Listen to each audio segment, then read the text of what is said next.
to the beat. You know what I won't blaze up. Come on, blaze up. It's the beat for me. Wow, wow, wow, wow, wow, wow, wow, wow, wow, wow, wow, wow, wow, wow, wow, wow, for your guy, for your B-O-Y. Drop it for your guy, for your B-O-Y. Do it for your guy, for your B-O-Y. Come on, baby, we live. For your boy. For your boy. Hustle for your boy. Fix it for your boy. Drop it for your,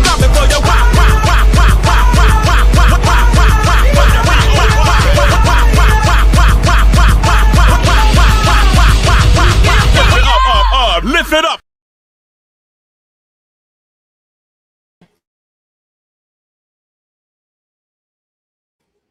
Let's try this again. Hello, everybody. Happy Monday. I hope y'all are doing well. Happy Monday. It's a rainy, ugly morning on Monday over here, but still it is a morning, and I'm happy to be alive on this side of the earth. I hope you are too. Come on in. Welcome to the morning Joce. Please, welcome to the morning Joce. I hope y'all doing well. If you're new to the channel, go ahead on and subscribe. We do this Monday through Friday. We just come over here. I give y'all an opportunity to pass your work time a little bit. And then we also go over some trending topics and also some educational topics. You see what I'm saying? So it's to help us all. We all learn, we all Joce, we have a good time, we family. It's dope. So make sure y'all like the video and subscribe to the channel. Shout out to everybody in the building. Also, make sure y'all pull up later at the Dollhouse. I will be doing Malone Madness Monday. Y'all make sure y'all pull up for that later on. Hey, Asia Boo. We will be doing that later on. So make sure y'all pull up over there for that. Now, before we get into the show, y'all already know what it is. Shout out to everybody in the building, but we need y'all to do these morning announcements, or at least hear these morning announcements, and they go as follows. Number one, Black America, genealogy is the most important thing that needs to be on your agenda. Not voting, not none of that stuff. Right now, the most important thing for Black America is genealogy. Yes, it's more important than that education you got going on. It's more important than that political stuff you got going on. The genealogy is going to be the thing that saves our lives. It's about knowing who we are and not just hearing and learning through other people, but knowing with documentation, righting the wrongs of the past. Okay, so please, Black America, if y'all don't do nothing, do your genealogy. I promise you won't understand it now, but it'll help you out later. Start and do your genealogy. On top of that, grounding, meditating, and prayer is obviously in that as well, because you got to pray to God. We in spiritual warfare, bro. Y'all got to get closer to the Most High. Oh, and by the way, faith without works is dead. So what does that mean? You can pray till you're blue in the face, but if you don't do anything to put forth effort toward what it is you're wanting or manifesting or praying for, whatever you want to say, it won't matter. So you got to be able to put feet to pavement, butt to seat, in order to do what you need and what you're trying to get done. I hope I'm saying it right. But either way, ground, meditate in prayer, and also put in work. That's the whole point. I don't know who needs to hear this. Maybe I haven't said it in a long time, but right now, creative people are going to be the ones who are able to escape this matrix. If you or someone you know is a creative, you better get out here and start putting your stuff out there to the world. It doesn't matter what it is you do. It doesn't matter if you think it's stupid. The craziest part is you might sitting around somewhere thinking what you got. Oh, girl, ain't nobody gonna want that. Oh, girl, ain't nobody gonna. People gonna think this crazy. People, you just don't know. You might open up a niche where now you're a millionaire, billionaire, and now you created a whole lane for yourself. I don't know who needs to hear it. Don't matter. I'm just saying, we got a lot of people out here who have outs. Y'all living in hell and high water. You got a way out. God and your creativity. So if you or someone you know is creative, please get out here and start being creative. You better learn how to leverage that creativity as to find a way or leverage it to for money. Does that make sense? So at any rate, y'all come on in and get the likes up on the video. We got a few things to discuss. Welcome to the morning Joce. It's Monday. Nothing but a manic Monday. I wish it was Sunday. You know, I really do wish it was Sunday, but it rained all day yesterday. I went to the waterfall thinking I'm going to just have a good time, and the devil was busy. That rain just came falling down on my head. And on top of that, y'all know I went to the trail ride. I had a great time. It was super dope. I didn't meet no mans. But I had a good time. It was more family event over there. So I guess, it is what it is. At any rate, I had a good time and I can't wait to go to my next one. It's going to be dope. So what are we talking about today? Shout out to everybody in the building. What's on the docket? Did y'all see the thumbnail? I hope you did. It's basically Africans are trying to convince Black Americans to come back to Africa. Now, we've spoken about this on many occasions, but I don't want to speak about it from the perspective of Africans. I want to speak about it from the perspective of other Black Americans trying to make Black America believe that Africa is their home. And let me just say this, your brother Jabari's, your Dr. Umar's, all of these Pan-African people who get paid a lot of money to come to America and tell you that you're African. They always tell you about how great Africa is, how it has all these resources, and it's the most richest place on earth, yet and still the land just don't reflect that. And on top of that, one thing about Black Americans, we are very in tune spiritually. Certain places in America we can go and you just automatically feel a sense of home, feel a sense of welcome, feel a sense of love. Black America don't feel that when they get off the plane from Africa. I haven't seen one who said that yet. Every single Black American that go to Africa, the first thing they say when they get off the plane is they being scammed or told that they ain't African. But you got these agents, right, who go around all over the internet, and not just the internet, through school, church, music, and all of these people are paid a lot of money to keep lying to you to tell you that you're African. It is a way to pull you off your ancestral land. You are on your land, Black America. It's kind of like somebody luring you out your own house. You own your own land. You just don't know it yet. And the big okie doke, the big banana in the tailpipe is to get you to believe that your home is way over here in a foreign land that the Africans trying to run away from. That be the gag. The part of Africa that they want Black America to go to, and swear to God that we come from, West Africa, all of the West Africans are running away. I was thinking about this. I was meditating, and we're going to move on. But I was meditating about this. West Africans are probably the newest Africans. I believe they're the cloned Africans. I do not believe that the West Africans represent the whole of Africa. I do not. Although they go around acting as if they represent the whole of Africa, but it's something about them West Africans specifically that got them Nigerians and them Ghanaians or whatever they want to call themselves. Something about them, they are not welcome nowhere they go. Everywhere they go, people trying to kick them out. That's the psyop. We're going to get into it. We got to deal with that. We also need to deal with Africans' attitudes toward Black Americans, or immigrants' attitude toward Black Americans. We'll get into that. Allyship, I keep telling y'all, is Black Americans versus everybody. You don't have none, but they want us to believe. So now some of the Caribbeans are starting to come out because Black Americans are specifically only shopping with Black American stores. And now Caribbeans and Africans alike are coming out trying to make it seem like we're being divisive and we're trying to be the ones causing trouble. Black America, do not let these people trick you out of your bag. Because remember, every store you see that sell oxtails, it's a Jamaican store. Every store you see that sell tacos, it's a Mexican store. Every store you see that sell Kung Pao chicken, it's a Chinese store. Every store you see that sell Play-Doh, it's a Nigerian store. Does that make sense? That's the trick, to make you feel guilty by only wanting to support each other. And this is the gag. The Caribbeans, every single Caribbean group come to America and practice group economics amongst themselves. Every single African comes to America and practice group economics amongst themselves. Black America, do not let these people trick you into doing what they are doing, which is what you should have been doing from the beginning. Worrying and caring about yourself first. This is the big ass, when I tell you spiritual warfare is real, spiritual warfare is real. They have literal people coming on the internet making Black Americans feel bad for practicing the same things that they've been doing since they come here. And some of us are falling for it. It's the, oh, my brother, you just want to be divisive. No! Aren't you divisive when you come here and y'all Africans getting by neighborhoods together and it's just be y'all? Aren't y'all divisive when y'all come here and open up y'all stores and don't put nothing back into the neighborhood but send all the money back home? Ain't that divisive? Again, Black America, I'm not talking to them. I'm speaking to you. Do not let them play in your face. We'll get into that.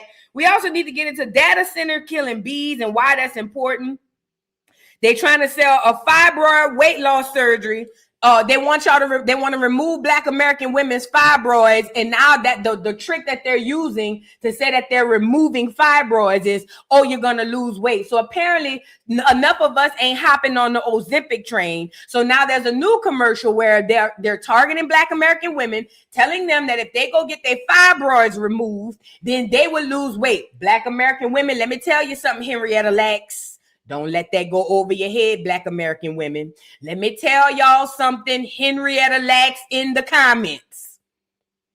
These people make up all kinds of stuff to find reasons to go inside of you and take things that you absolutely need so that they can stay alive. I would not do this. And I know I'm not no doctor. I ain't telling y'all no medical advice. I'm just giving you my common sense. They not going in there pulling out no fibroids to help you, bruh. But most people fall into the propaganda because they're NPCs, non-playable characters waiting on the next person to tell them what to do. And this is unfortunate. A lot of Black American women are going to go and have these surgeries because they're going to say, well, Vu, I have issues with my cycle, or Vu, I have issues with cramps, or Vu, and you do. But what you don't know is the surgery they bucking you up to go get don't have nothing to do with that, and it's not going to work. They going in there stealing your reproductive organs. They going in there stealing your essence. They Henrietta Lacks and Black American women. I told y'all, they already doing us the same way they did the Tuskegee experiment. They done dropped HIV and herpes off in every single neighborhood, especially Black American neighborhoods, and it's running rampant. That's y'all Tuskegee experiment. Now they trying to use the fibroids to Henrietta Lacks a whole bunch of Black American women. Black American women, please don't do it. Please. Matter of fact, do your own research, because I don't want nobody, you trying to tell me not to go get my fibroid surgery and now I'm stuck up. Shut your duck ass up. Okay? I ain't no doctor. I ain't giving nobody no medical advice. I'm just on here trying to give y'all the truth. So we gonna get into that and Jay-Z concert, the family hustle. Y'all come on in and get the likes up on the video. Happy Monday. It's so good to see y'all. I'm so happy to be here. Happy Monday. What you cooking? Thank you so much for the super chat. Says, Vu, I went to a waterfall yesterday for the first time. OMG, what a feeling. Plus grounded for 3 hours. I felt so complete. Listen, what you cooking? I don't think Black America understands how peaceful and serene it is to just be next to a waterfall. I know that we don't understand how valuable, I'll say that is. But I will say this, Black America, one thing I've learned, go on TikTok. I'm pretty sure there's waterfalls in every state around America.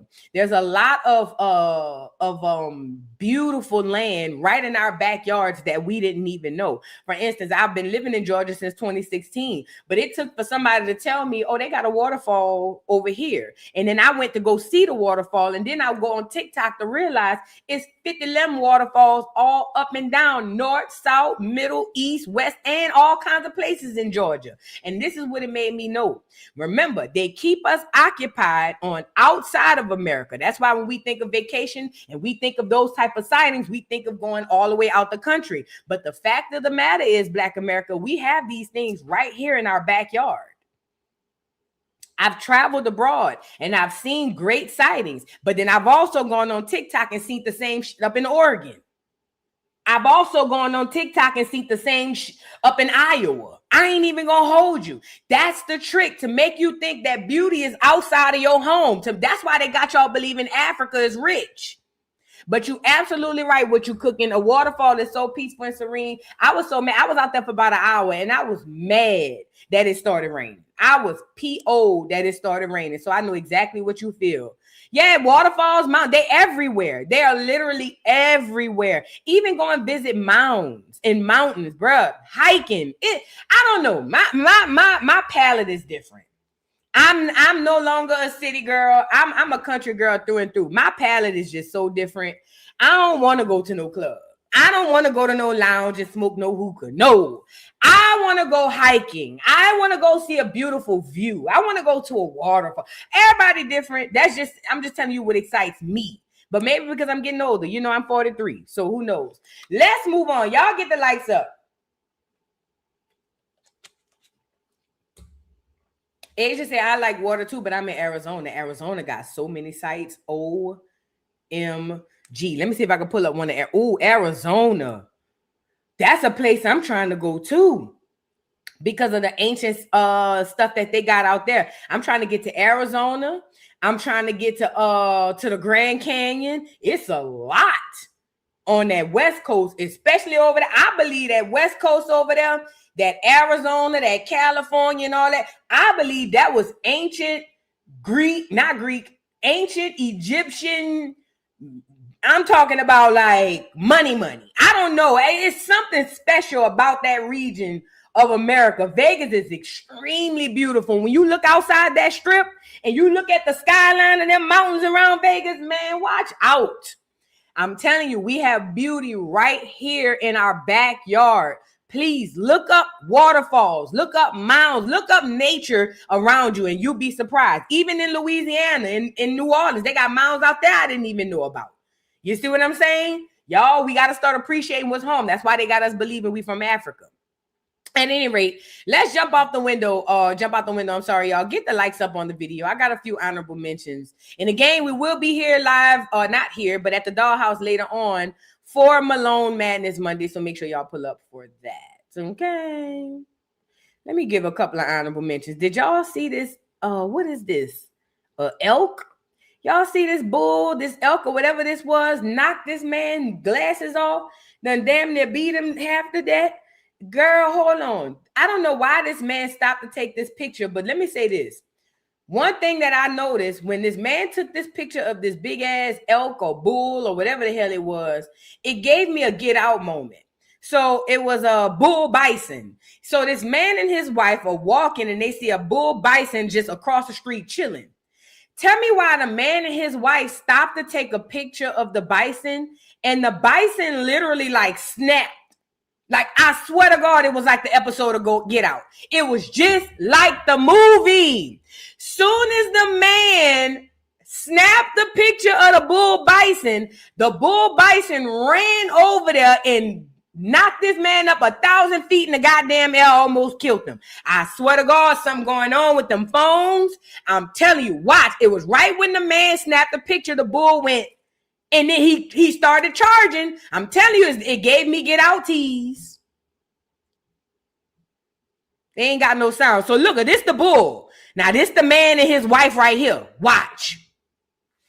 Look at the bull chilling. The bull chilling. He ain't doing nothing. He ain't messing with nobody. He minding his business. Now watch the man and his wife stop and take a picture. Look. Watch when he look. Look at that bull. Look at that bull. Soon as he snapped that bitch, look at that bull. And not only did it make him freak out, it made the bull run over there.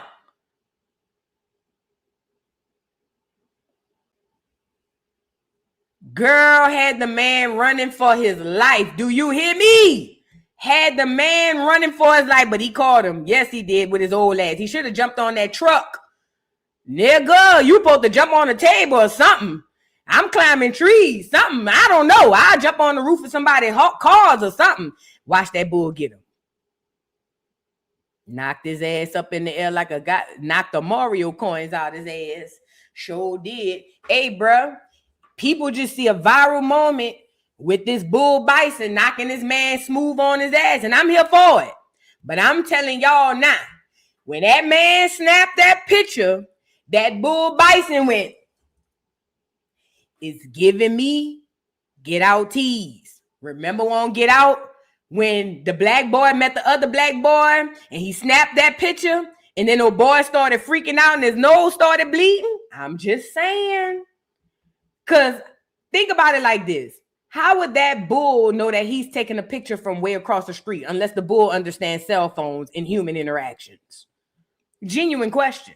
I think it might have been the flash or something. I don't know. Either way, if I was y'all, I don't be around bulls and things of that nature. But if I was y'all, I wouldn't be around there snapping no pictures. I ain't even gonna lie. And let me say this too. Y'all know I'm a conspiracy theorist. They done updated these phones back to back to back to back to back. It's an update after update after update. You don't know what they putting on these damn phones. Bad enough, everything they putting on the phones, they trying to kill us. All the radiation and things. Girl, I don't know. All I know is I won't be taking no pictures of no wildlife. You do it. Get the likes up on the video. Come on in. We got a few things to discuss. Now, look at this punk. What's his name? Larry Reed? What's his name? Lee Daniels. Same shit, different toilet, okay? It says, the Shade Room, it says, Lee Daniels speaks out on overwhelming response, to Star reboot and potential collab with Zeus Network. Now, let me just say this, because this is very important to discuss. Zeus Network, number one, is a psyop, okay? That's the whole point. They put Zeus Network into the industry or into our feeds so that it can do more psychological warfare on us. Let's just be real. And I used to like it a lot. And I also reviewed the shows, but I'm not stupid. I understood exactly what it was. Zeus Network, in its entirety, is one big, huge psyop. And if you aren't smart enough and you don't make your own decisions, you might fall into that psyop by believing that that's normal. And that's the point. They want us to believe that the worst of the behavior amongst Black America is the norm, and it is not. However, it will be if we continue to allow this merge or this mashup to happen. Why is this important? I already saw Zeus Network is working very closely with entertainment and sports. This is why all of the boxing matches, anybody, whether they're professional or not, most of them come out with Zeus Network shirts and things of that nature. See, this Zeus Network thing is like a cancer that they want to spread, not just to Black America, but to all of the world. Remember, this witchcraft needs to work, and the only way it works is if we believe it and everybody else around us believe it as well. So they've already creeped in the sports. So you already know they there. Give it about another season, maybe two. They'll be in NBA and NFL. Give me a second. Now it's going into movies as well, okay? So now we have Zeus Network wanting to hook up with Lee Daniels. I don't know what Lee Daniels have going on, because I'm not going to lie. I don't watch his content. I think the last thing I ever saw from Lee Daniels was Precious. I'm going to be real. And now that I know what I know now, I know that Lee Daniels' movie Precious was put out as another reason to put that bad juju, that bad stereotype on Black American women, even though he used a foreigner with the hard ER to play him. Neither here nor there. I'm not going too far. The point is this. The fact that Lee Daniels and Zeus Network is hooking up together tells me that this Zeus bug is going to spread through everywhere. And a lot of y'all might look at it and say, well, that doesn't make sense because Zeus got fighting. Now they're going to merge all of this stuff. The same way Kirk Franklin did with gospel down at the church. They're going to merge it to where you don't realize it's merged until it's too late. So now Lee Daniels is supposed to be working with Zeus, and it's not because Lee Daniels is going to make Zeus a better place. No, it's because Zeus needs to rub their crap off on everything that we touch. And Lee Daniels is one of those people who's already sold his soul and don't give a damn about selling ours too. So he don't have a problem. So now he's working with Zeus. He's super excited. I don't know who in his comment section told him to work with Zeus. I don't even know why he would even want to work with Zeus. I don't even know what the project is about. But what I do know is this is some bull. Y'all get the likes up. Whoa. I had no idea this response was going to be what it has been on Star. And it only makes me work that much harder and make sure I deliver on this. I'm going to call Zeus. Zeus even posted some stuff. I ain't never, been in business with them, but I'm going to check them out too and talk to them And it only inspires me, and I'm so appreciative of and so is Queen Latifah, and so is the cast of everybody's positive responses for this. So stay tuned, people, stay tuned. Whoa. Mind you, Zeus Network is owned by Jews. I know. They got lemon pepper running around here looking like James and the Giant Peach, making y'all believe that they are absolutely the ones who own Zeus Network, but that is not the truth. Zeus Network is owned by a bunch of Jews, okay? And we all know when they behind something, they make sure it goes as far as it can go, okay? So this is why Zeus Network has the reach that it has, because the people who own it are the people who run the entertainment industry. Does that make sense? The very people who own Zeus have the same. It's almost like they have different pocketbooks or different pots of money. We got this pot over here that we're using for sports. We got this pot over here that we're using for movies. We got this pot over here that we're using for social media. We got this pot over here that we're using for Zeus. It's the same people owning the same stuff. They just taking money and moving it around and merging situations. Lemmy don't own shit. Reese's Cup. Lemmy owns most of it. Lemmy don't own nothing.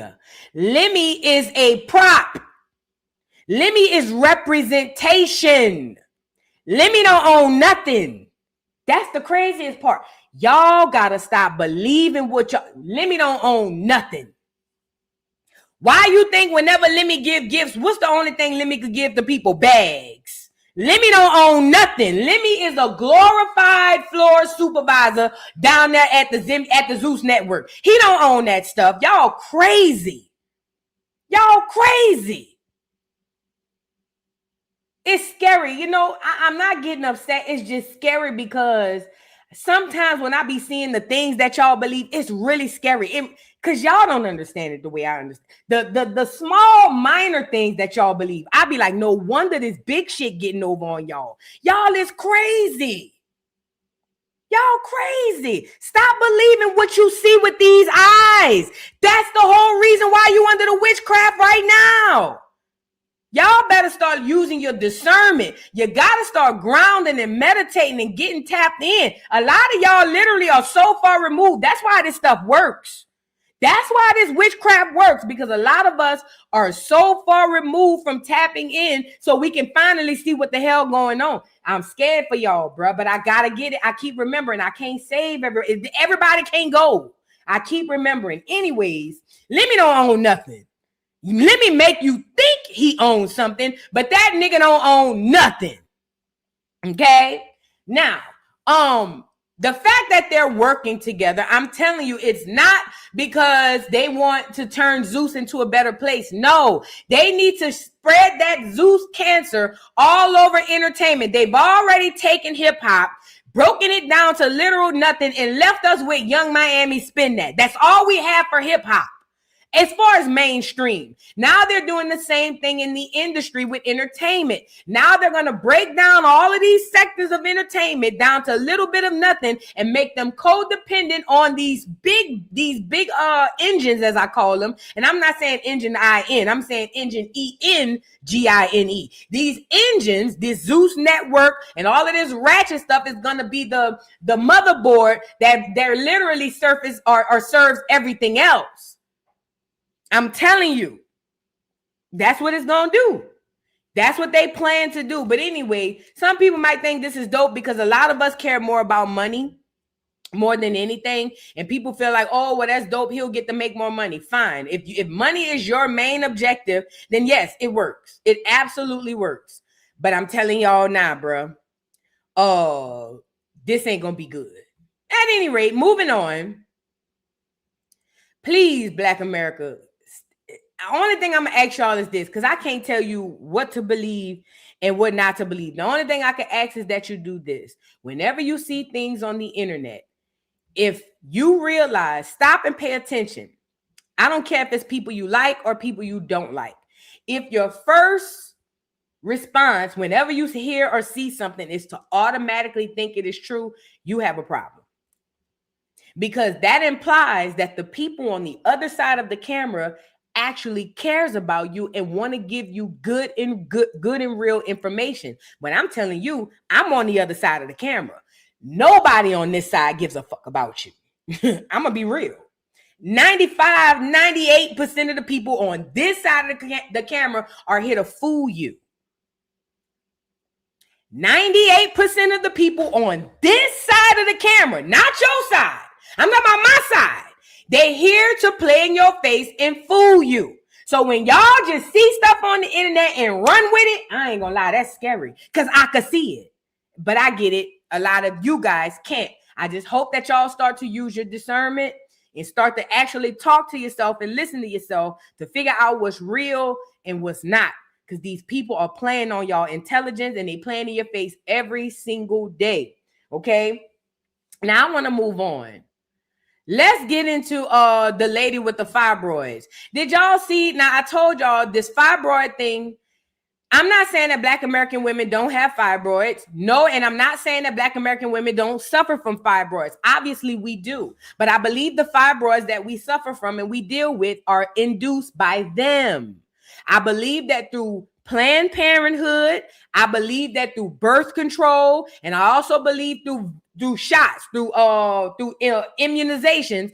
I believe that Black American women were given this disease, this thing that we have that we call fibroids. This is also why I believe that Black American women are affected disproportionately more than other people. That is because if you target a group of people, they should be the ones who suffer most. Okay? However, we got the fibroids now. We're here.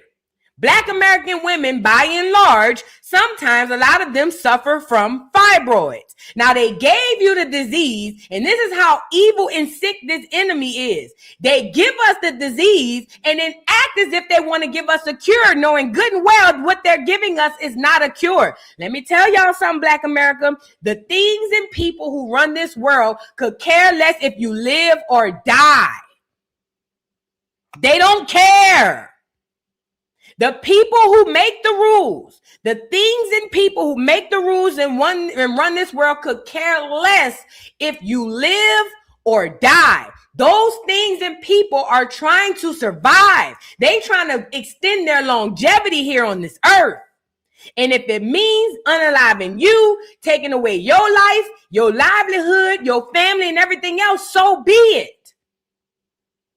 But they understand that most people are followers and just listen to everything that they're told. And now because we've been indoctrinated to believe that all hospitals are great and all hospitals have our better interests at good or better interests at heart, we go into doctors and hospitals unsuspecting. We literally give our lives to these people because in our minds, they're here to help us. I'm here to tell you, Black America, I'm not saying all hospitals are bad, and I'm not saying all doctors and nurses are bad. I believe that there are good hospitals, and I believe that there are great nurses and great doctors. But what I'm telling you is there's a dark demon behind them white coats that are here to steal your soul, your life, your body parts, your melanin, and your goddamn your energy.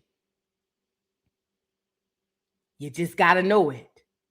Now, here it is. They done gave us the fibroids.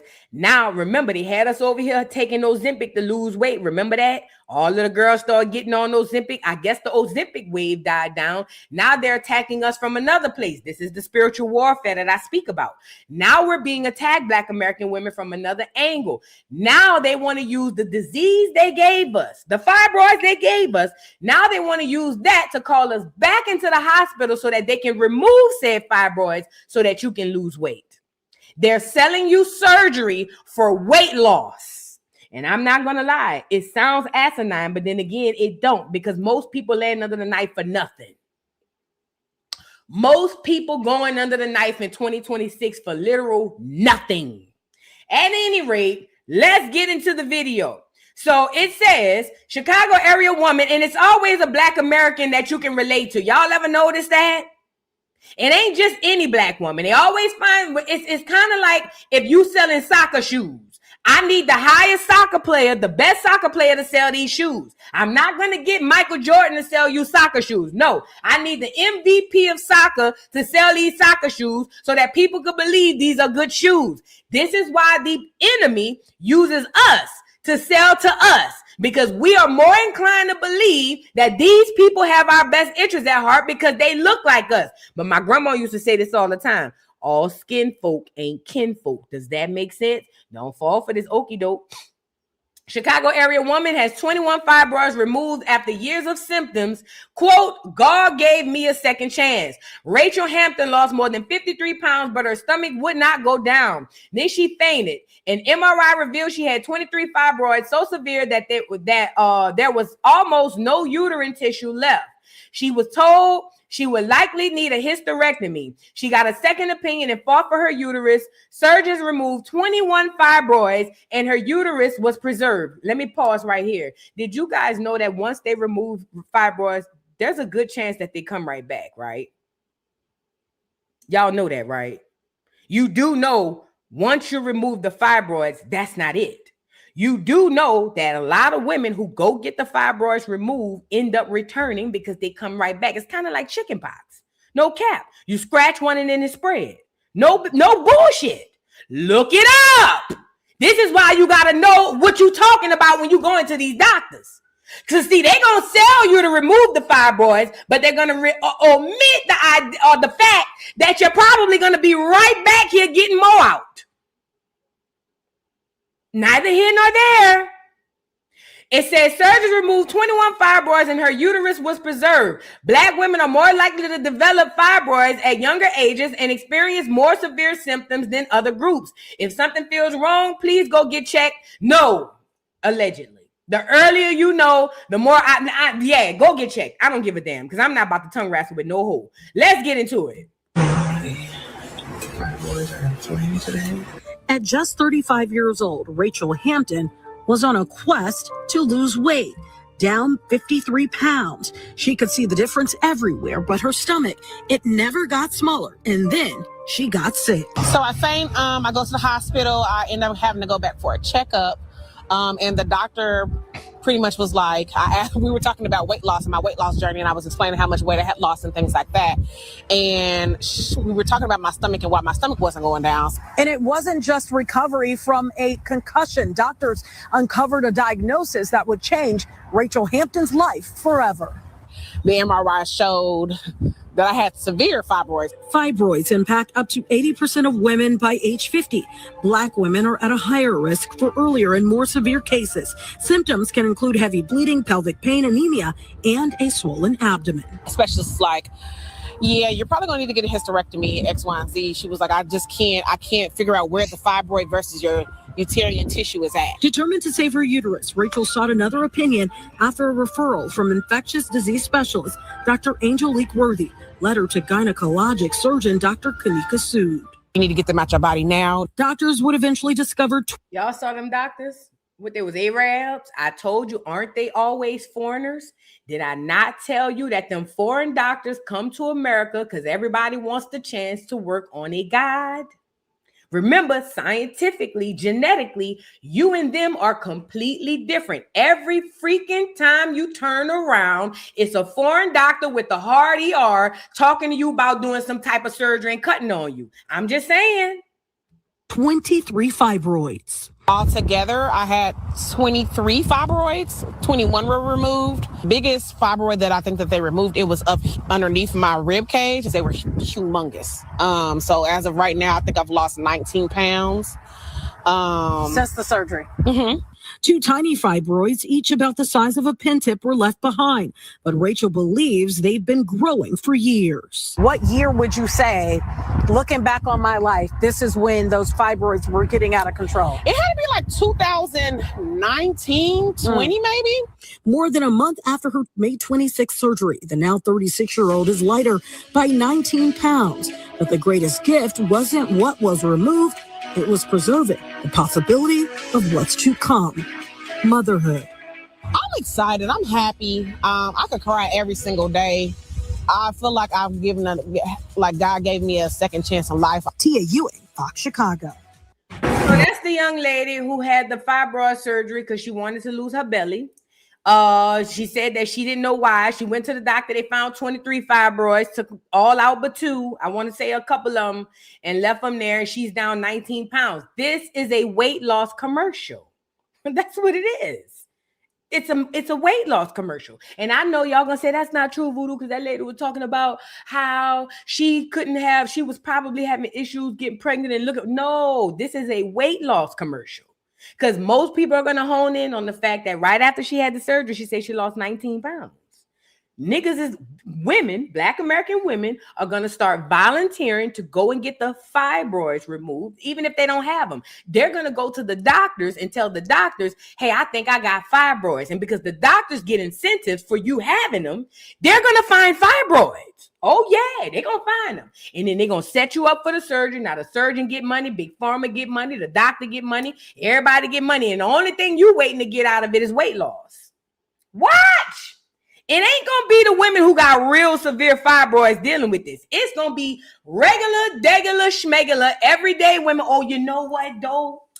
I ain't never been diagnosed with fibroids. That's probably why my belly like that. I think I got the fibroids. Let me make me an appointment and call my doctor and see if they could remove my fibroids. And guess what? The doctor waiting on you to call. Cha-ching. They waiting on you to think you got fibroids. Why you think when you go to the hospital for a broken arm, they asking you to have a goddamn hysterectomy and a goddamn EKG on your uterus? They waiting on you to call so they could say, oh, yeah. And it's going to be just to lose weight. And don't tell me I'm talking stupid, because I've seen bitches do worse to lose weight. It's going to be just to lose weight. And I'm telling you now, if you believe that this surgery is solely to relieve you from fibroids, I really feel bad for you, fag. And my heart really goes out to you, because what's going to happen is a lot of the women who go in to have these surgeries are not going to do well medically. They're not. And then what's going to happen is 10s, 20s, 30s years are going to pass. And then we're going to find out that advertisement for fibroid weight loss surgery was really one big old game. Oh, and by the way, you can't sue the hospital.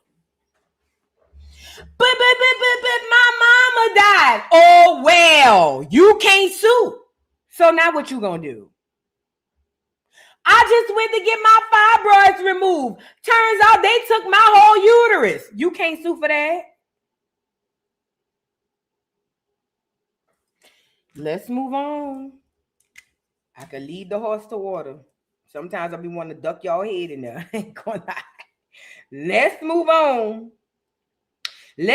Now I want to get into data centers in these bees. Did y'all see that the data centers, apparently the data centers that are up are messing with the wildlife, and the bees are one of those things that is messing with. Now, this is important because we really need bees. Now, don't give me the line and say why we need them. We about to learn together. This clear man was speaking about the data center and how they're killing bees. Let's get into it. It says, urgent issue right now. Please share and help make people aware how destructive these data centers are.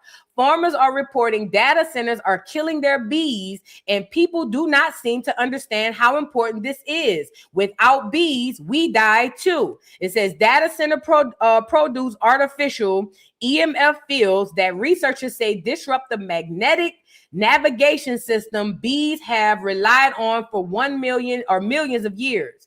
One farmer even claims he hasn't seen a single bee since a data center was built nearby. Sadly, the EMFs are causing documented reductions in colony size, decreased breeding efficiency, and distress signals consistent with bees sensing imminent danger. We already have a bee crisis. The U.S. lost 55.6% of managed colonies in 2024 and 2025, the worst year on record. Now it's getting that much worse. A 2023 review examining EMF impacts on insects broadly documented decreased reproductive capacities, altered behavior, oxidative stress, DNA damage, and impaired development. It says, while beekeepers are providing an anecdotal evidence supporting what the research is showing, expressing concerns over health of their non-honeybees. I'm not reading all that. Let me let them finish cooking. Hold on. Let me turn the volume up. So he's going to explain how the data center are killing the bees. Farmers are starting to report data centers are killing their bees. I don't think people understand just how important this is. Without bees, we die too. Data centers produce artificial EMF fields that researchers say disrupt the magnetic navigation systems bees have relied on for millions of years. One farmer claims he hasn't seen a single bee since a data center was built nearby. These EMFs are causing documented reductions in colony size, decreased breeding efficiency, and distress signals consistent with bees sensing constant imminent danger. This is happening while we already have a bee crisis. The US lost nearly 60% of managed colonies from 2024 to 2025, the worst year on record. Now it's getting that much worse. You know, it's getting bad now that farmers are starting to report data centers are killing their bees. I don't think people understand just how important this is. Without bees, we die too. Data centers produce artificial... Oh, wait. I got to go to the next clip. A 2023 review examining EMF impacts on insects broadly documented decreased reproductive capacity, altered behavior, oxidative stress, DNA damage, and impaired development. This is how important bees are to the food supply. Roughly 1 in every 3 bites of food people eat globally relies on pollination by bees and other insects. 1.4 billion people depend on pollination for jobs and income, and these are especially smallholder farms. Our entire food supply literally depends on keeping the bees alive. If we want to help fight back against this, we need to be supporting our local beekeepers and saving the environment. A 2023 review... Now, I ain't gonna hold y'all. I'm not quite sure why we need bees, but I know we need them. And let me just say this is bigger than bees. These data centers are literally here. Remember, we're dealing with things and beings who want to practice genocide. Okay, they want a lot of us gone, right?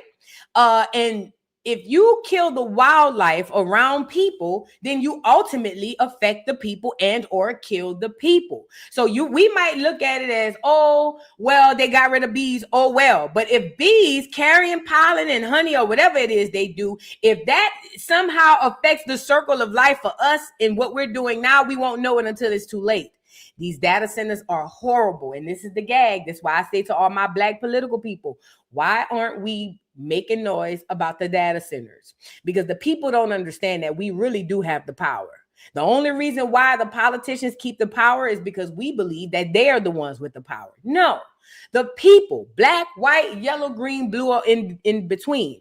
You have the power. And if you decided tomorrow that you woke up one day and didn't want to pay taxes, guess what the government would have to do? Follow suit. If you decided, people, one day that you woke up tomorrow and you didn't want to have any more data centers, guess what they would have to do? The only reason this stuff works is because we got a lot of people who's scary. I'm going to be real. Most people don't want to be the eye man out. Most people don't want to be the person to say this wrong because everybody else going with the move. I'm saying all that to say, be careful with these data centers, bro. And that's just what we're finding out. We've already found so far that they're uptaking a whole lot of the water. They're killing our wildlife. We've gotten people spoke about the scents and the smells and the gas and all this stuff these data centers emit or whatever the word it is. Either way, nothing good is coming from these data centers. Absolutely nothing. Nothing that and only thing they're saying that is for us is it helps to. What they said the data center was to help to do, I done forgot. Convenience on something with the internet. Hold on. What's the purpose of a data center? Data centers store, process, and transmit data, acting as the internet's backbone. They safely store everything from emails to corporate data, run apps in the background, and power cloud computing. They also use specialized processors to train AI models and require extensive power and cooling systems to operate reliably. So all this for storage? We killing our wildlife for internet storage? We killing each other and ourselves for internet storage. Let that sink in. Because that's all it is. That's all it is. Packed with severe that stores, process, and transmit data. We doing all of this for internet storage. Let that sink in. All this so y'all can save your pictures and your videos.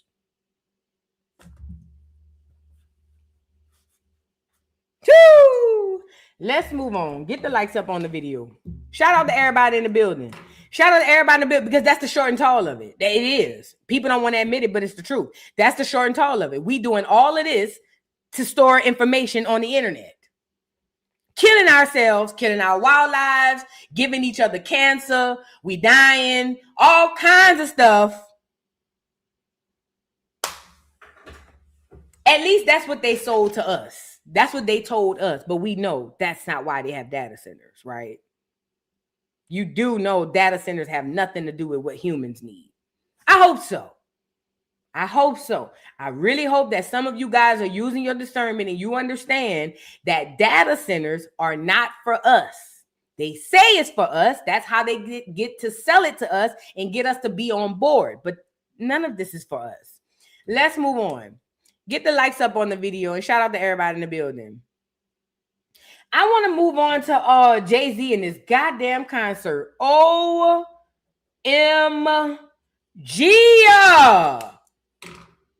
Jay-Z did a concert. Jay-Z and the Family Hustle. He had Beyonce there. He had Rihanna there. He had Blue Ivy, green and yellow was there.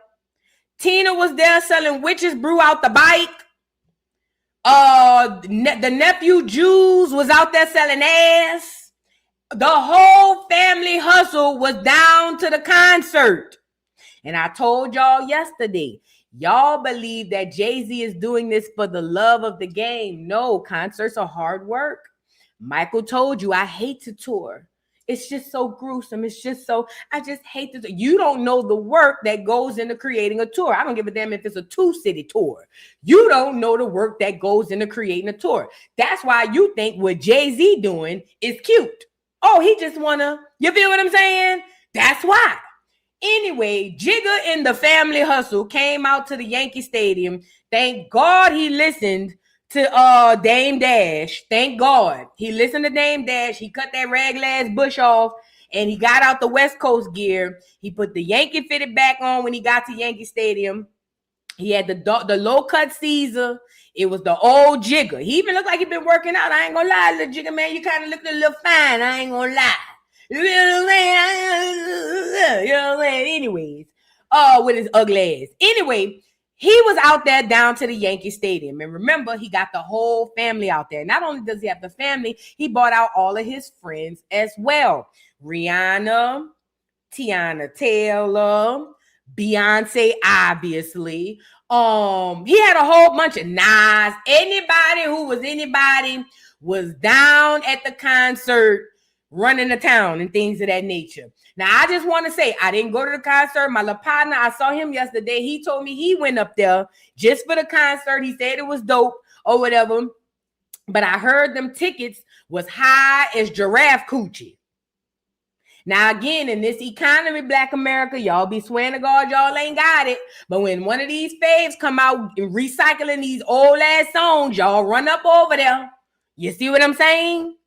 So they said that the concert tickets was $2,000-$3,000. I know you fucking lying. When the album wasn't but $16.99 when I bought it back in '98. You see what I'm saying? Neither here nor there. Some of y'all just gotta be in the building, not me. Log me into YouTube. I'm gonna watch like I'm in there anyway. You see what I'm saying? I don't need to be in the building. Y'all different. Neither here nor there. They said the people went up there, spent all their money, and everybody sounded a mess. Everybody except Beyonce, but obviously Beyonce is a perfectionist. She's Beyonce. We expected her to sound good, but Rihanna looked it and sounded a mess. Tiana Taylor looked it and sounded, well, she ain't look a mess, but she sounded a mess. You see what I'm saying? They sounded a mess. And I don't want to hear nobody come on this internet and tell me that, oh, well, it was because of this, or, oh, well, it was because of that. No, these are people who allegedly been in the industry for 20 plus years. They are supposed to be the OGs / professionals. So for Rihanna to get her slim looking, her crazy looking ass out there and sound as horrible as she did, I was saying nanny boo boo to y'all. You know why? Because the bitch never could sing. Oh yeah, get the Navy people up here. Shine bright like a diamond. Get the Navy people up here. We got to have a conversation and we got to talk about it for what it is. The girl never could sing.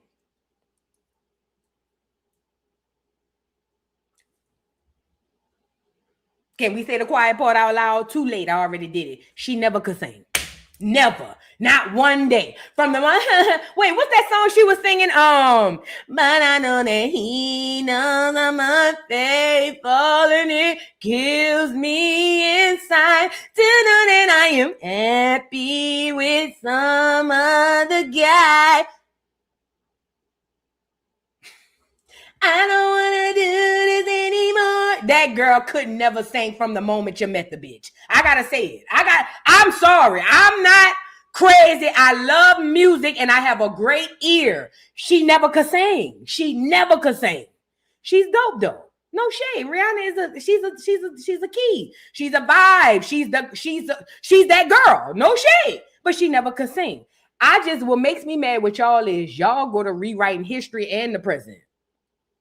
Oh no, because Rihanna had to, I don't give a damn what Rihanna had to do. She looked at it and she sounded a mess, and we about to get into it. And the whole concert, throw the whole concert away. All you niggas running up there to go see Jay-Z play on them people's face, throw the whole concert away. They all sounded and looked at a mess. Look at Rihanna.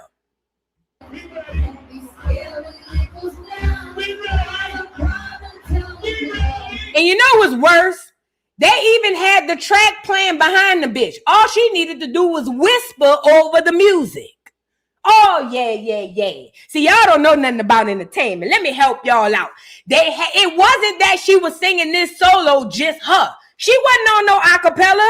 They had the track playing behind her, meaning that's why it sounded halfway decent. All the bitch had to do is, and the music would have said the rest. No, she wanted to sing the whole bit. I'm trying not to get a copyright. Hold on, because I want y'all to hear this.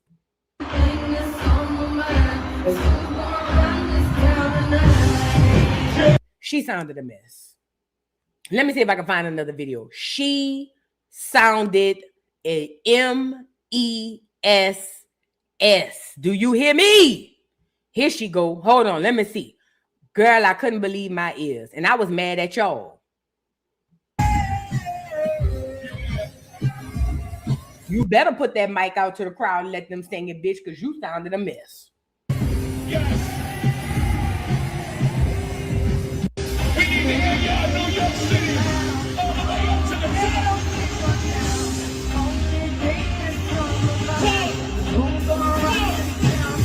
But you know what this tells me, though, with y'all? Y'all don't care about real talent. Y'all just care about the people. Most people today in 2026 don't give a damn about music, don't give a damn about talent. Y'all are so focused, not y'all, but a lot of people in America are hyper focused on celebrities, and that's by design. These are the new gods. So because these are gods, no matter if they do good or bad, trash, it don't matter. Y'all gonna act like they doing good and they not. Rihanna should have never been a singer. Y'all want to know why she never gave y'all another album? Because she wasn't supposed to give you the first one. Come on, let's call a thing a thing. She wasn't supposed to give you the first one. She shouldn't even be here. She can't sing. She can't. But she was a plant. When she came into the industry, it was never to be a singer long term. She's a plant. She was never meant to come here and be the singer that y'all trying to make her out to be. It's a fact. That's why 20 years later, she sounds worse than she did 20 years before. And I don't want us to act like this is something new. She did the same thing for the Super Bowl. She sounded and looked it a mess. I don't give a damn how pregnant she was. She sounded and she looked at a mess. When are we going to have the conversation that y'all faves are not who y'all think they are? Hello? When are we going to have the conversation that your fave is not who you think they are? They not, and never have been.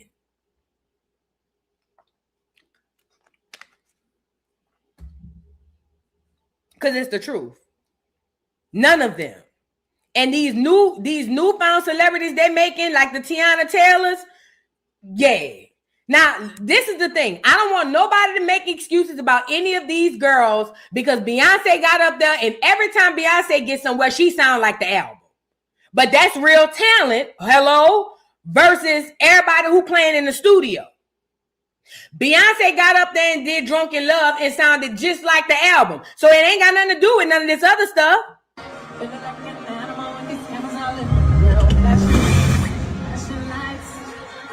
Beyonce did her big one.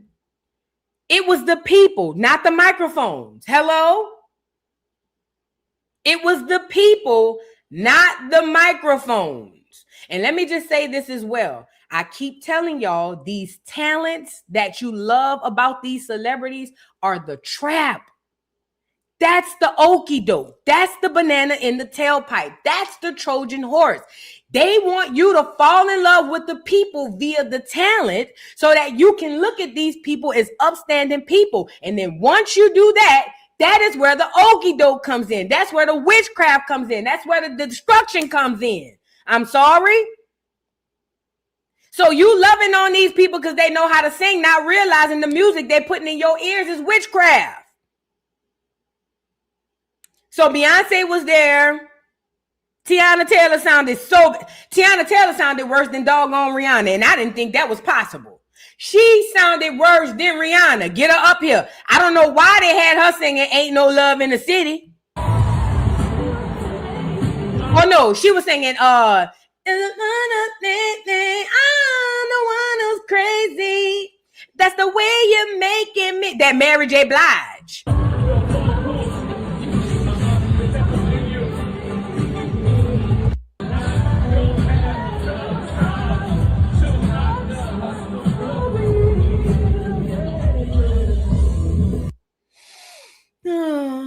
This is what y'all paid for? Girl, y'all could have called me. I would have came by y'all house and sung for y'all. Y'all could have called me. And I wouldn't even charge y'all what they charged. Now I'm starting to think, y'all seen that video of that man dancing on the roof and his wife down there acting like a fan? That's starting to be the better option all around because these celebrities are not who y'all think they are. They just not. Tiana sounded horrible. I don't give a damn what the album say. When it's in real life, she sounds horrible. Horrible. But these are the celebrities. These are the people that we raise amongst high and tell each other is the best amongst the best of us. Child. Tiana Taylor, she looked good, but she sounded a mess. It is what it is. Who else we had up here? Who is this? Usher. Then they had Usher singing Jaggler, Bald Head Jaggler song.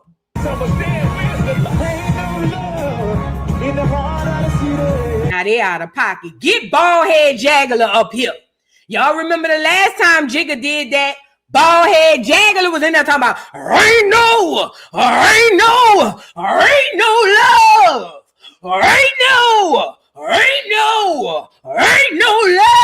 You remember? Jag probably somewhere windmilling down to the ground. Usher shouldn't have been over there singing that part. Get Bald Head Jaggler on this bitch. When Jag sung that hoe, I ain't gonna lie. I felt it. When Jag was on that bitch scatting.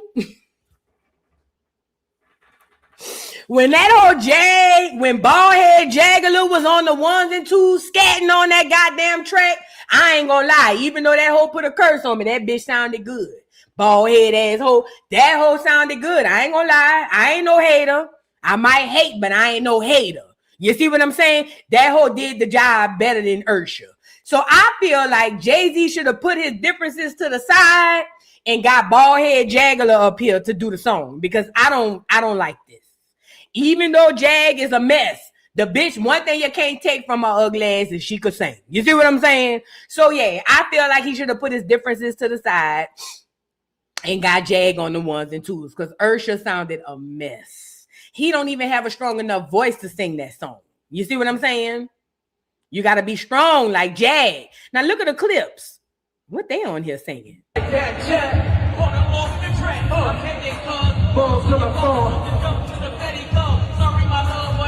How you sound bad rapping?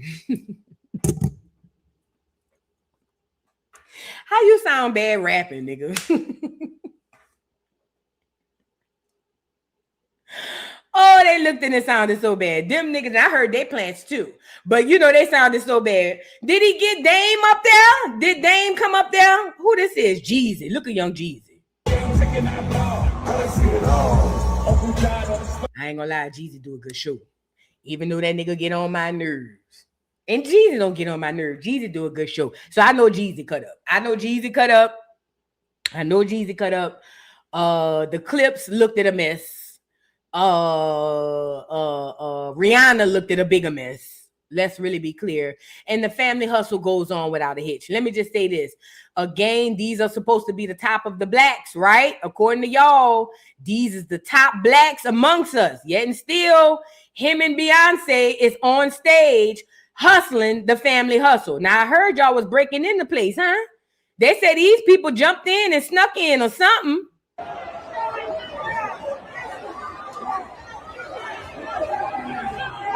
They say, here's what caused the delay of the Jay-Z concert night 3. They locked the doors after this. So I guess people were sneaking in. So then they locked the doors and they say they caused the delay for night 3. Somebody I know said that it took them 4 hours for the concert to start. I ain't gonna lie, I'd have ran in that bitch too.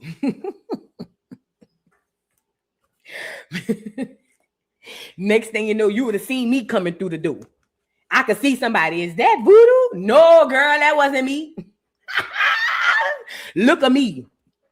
With the babe hat on. That's you, voodoo. Nah, that wasn't me, girl. I don't know who that is. AI and Photoshop. Girl, I wasn't over there, girl. I'm not paying for it. But if I happen to be outside and the door was open, you got to know I'm sliding through that hole. You got to know it. You see what I'm saying? Anyways, the concert was a mess. Everybody looked at a mess. Everybody sounded a mess. And yeah, Jay-Z and Beyonce and the churn is working, but they billionaires. But shout out to everybody who went. They say it wasn't that bad, dude. They did. They say it wasn't that bad. They say it wasn't that bad. Did y'all? Do I even care about this Lunel bit? I forgot I wrote her down. Let's get into it really quickly. It ain't gonna take long. Lunel went to a radio station, and apparently she didn't appreciate that they wouldn't advertise her on the way to the radio station. Now let me kind of tell y'all how this goes. So Lunel is a comedian, right? And when she does radio shows, when y'all be hearing them people on the radio stations and stuff, that's press, promo, work. Yeah. Because see, y'all be thinking people just be doing this stuff because they like it. Some of them do, but for the most part, it's work. So when typical comedians have shows, they do press runs or press things inside of certain cities where they go to advertise the upcoming show. Well, Lunel must have been going to a radio station, and they were advertising in Atlanta, and they were advertising the T.I. concert, but never made mention that Lunel was on her way up to the radio station, nor that she had a show coming up. Now, Lunel got up there and must have been on the rag. Let me stop playing. I heard a white man say that one day. It just stuck with me. She must be on a rag. You know how white folks, talk about their wives and things of that nature. But anyway, listen. Lunel, let me get over here by Lunel. Lunel goes on this radio station, and when she got there, because she's listening on the way, she checks the radio host and was like, yo, y'all could have at least advertised me on the way here. Now, I must say they were gaslighting her, making her feel like, oh, it wasn't like that, but that's exactly how it was. But Black America, listen, this is bigger than Lunel and the radio station. The reason why they were advertising all of T.I. shit amongst everybody else's is because T.I. is the man around there. T.I. is the one to be. He is the one to know. T.I. really is low-key like the king of Atlanta when it comes to entertainment in that space. So meaning, remember how him and Charleston got into it, and then Tip called the 85 South show and got them to shut down his interview, and then Tip called all these other podcasts and told all the other podcast people not to work with Charleston White. Okay, that goes to show you, rather you like Tip or not, the nigga got pulled. He got pulled. So because he is tipped with the pull, of course all the radio stations are going to advertise all his stuff. Of course, every time you turn around, there's going to be a TIP billboard with him with the fitted in the low-cut Caesar too. Of course, because in his city, in Atlanta, T.I. does have the leeway. I will say that. However, it is messed up as an artist if I'm coming to the city and I have a show and I have this, that, and the thing and the third going on. As a professional and a radio host, I think that she should have announced Lunel's prior or announced her shows coming up.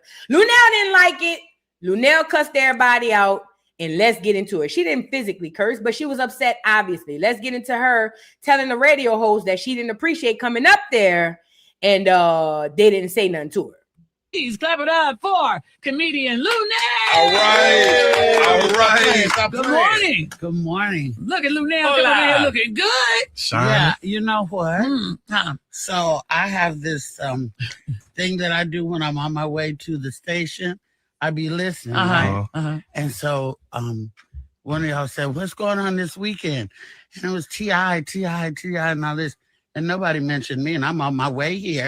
6 o'clock in the morning. No. T.I.'s not down there. Okay. I'm on my way here. You know what? You're right. You guys didn't even mention me. Okay. Sure. Well, probably because you know why? Probably because what? You getting ready to take over the whole hour. Yeah. That's what We don't you need say. we don't need no one mention. No, but why wouldn't you have said that I'm here? I'm on my way here. Yeah. It's 6 o'clock in the morning, 3 o'clock in my body from the West Coast. Yeah. I'm the one who came was sitting in the traffic. You see, I wasn't listening before I got here. Oh, I don't know. Why would you guys not mention that I'm in town and on my way here? I feel like it would be a better conversation if we had it with you, though. Is that what you feel? Yeah. So does this feel better? Yes. It doesn't now. It don't. Right, it doesn't. Yeah, it now. don't now, but it I could had a have. whole new, different attitude. Yeah. Until I listened to y'all say, they said, "What's going on this weekend?" Sure. And nobody said, "Well, you know, Lunel's on her way here." Yeah. And she's Sure. going on this weekend. Yeah. You know, Sure, I we didn't even do apologize that. for that. Lunel, we apologize for I'll that. accept your apology, but Okay. it sucks. I know it does, but guess what else is getting ready to go down? So we're going to do this interview right here with you, and it's going to play here in Dallas. And And then nobody said your bra straps or Lunel and that. Yeah, I was about to say mine this, is. but Yo, I didn't know. Y'all just don't care, huh? So, but let me I just think say you look this. great. We will definitely make sure you're promoted all weekend long for our rest of our 90 cities around I mean, the I country. guess How's I that? must have paid for the He didn't pay for nothing. ad, right? Oh, but he didn't pay. No. So, like That's I worse. didn't pay. Right. Right. But I'm here at 6 and 1 T.I. Yeah, ain't here. I know. Yeah. But he was here yesterday. Okay, I'm lying. But listen, look out. All right, let's talk about you. Let's talk about what's going on with you. First of all, I mean, you're happy you're in a relationship, right? Is that what we're talking about this morning? I'm just going to talk about what you want I to was talk talking about. about- Yeah, whatever you want to I'll tell talk you what, about. I'll tell you what we're going to Yeah, do. I would what like you to wanna promote talk the about? shows that I'm here Yeah. to promote. I'm sorry? I would really like to talk about the shows. Okay, that I'll I'm tell here you to what. promote. We'll give you the floor. You go right on I ahead don't and want the promote. floor. I just want to do my job. Mhm. My job was to come in and talk about the shows this weekend. Yeah. And I've already done one, Okay. All right. which was last night. How'd it go? It went amazing. Cool. They have a show from here in Texas. Yes, they And I did. got family here. They Oh. could be here in 5 minutes if I Yeah. said that. Not the threat. Yeah. Did. We all got family here. Yeah, we stay here. I got family in the room. No, I got family in the room. I do too. No, we not That's the doing thing. that. We not Yeah, doing we that. all got family. We from here. Okay, Lunel. Yeah. We're Lunel. not doing that. Okay, so this is in Dallas. I just saw that. That's in Dallas. And even though Lunel may have been a bit extra, she wasn't wrong. Professionally, they should have spoken about her upcoming shows, especially if she had one the night before, and also especially if she's on her way up to the station. Really, honestly, if they were professional and doing their job correctly, that whole morning should have been about Lunel's visit. Even prior to her coming there, I used to listen to the morning shows all the time. I used to love, at one point, honest, I'm gonna be real. I used to love Tom Joyner. That was my favorite. I also used to love, love Steve Harvey in the morning. And I also used to like, and I ain't gonna say love, but I did used to like Ricky Smiley. I did. I used to love listening to those morning shows. And in New Orleans, I used to listen to local morning shows. But either way, I used to love listening to them. And because I listened to them literally every morning with commuting every day, I understood how that works. Typically, when somebody's coming in town for the weekend, or especially coming up to the radio station, that morning, you make that entire segment, that entire radio day about them. Yes, you talk about other things, but you hyper focus on the person coming up. What do I mean by that? If Lunel did a show in Dallas the night before, and she was coming up to the station the next morning, the whole station, at least up until she got there, it should have been about Lunel's shows and how things are going. That's the way the advertising worked. And that's why Lunel was like, T.I. must have paid y'all. And they said, well, he didn't pay us. And she said, that's worse. That means they're simply doing it off the string of they NPCs and they follow the crowd. And T.I. is a bigger artist, so they chose to promote him more. And it's messed up. She wasn't wrong. I think that she went a little hard, but she wasn't wrong. She wasn't wrong. And the only reason I'm saying she went a little hard, because all of that, I got family here and all of that stuff. Lunel, don't get popped on the way out the station, bro. Don't do that. Y'all be bold, bro. Y'all go to other people's towns and homes and cities and things and start talking crazy. That's where she went too far. Because, girl, by the time you get on the phone to call your cousins and them, you already popped. That don't go like that. You see what I'm saying? I don't know. Everybody different. I do think she went a little far talking about she got family in Texas and things of that nature. Texas is big. We all got family down there. But by the time you get the call of people, girl, somebody done already hit you in the back of your head. So you got to stop with all of that, Lunel. But I don't know. You know what I'm saying? But she wasn't wrong. She just could have handled it a slight bit differently. But she wasn't wrong. She wasn't. Lunel talking about, because I got family in Dallas. Girl, you already popped. I don't know. I'm from New Orleans. Girl. You can't tell nobody I'm about to call nobody. Girl, please.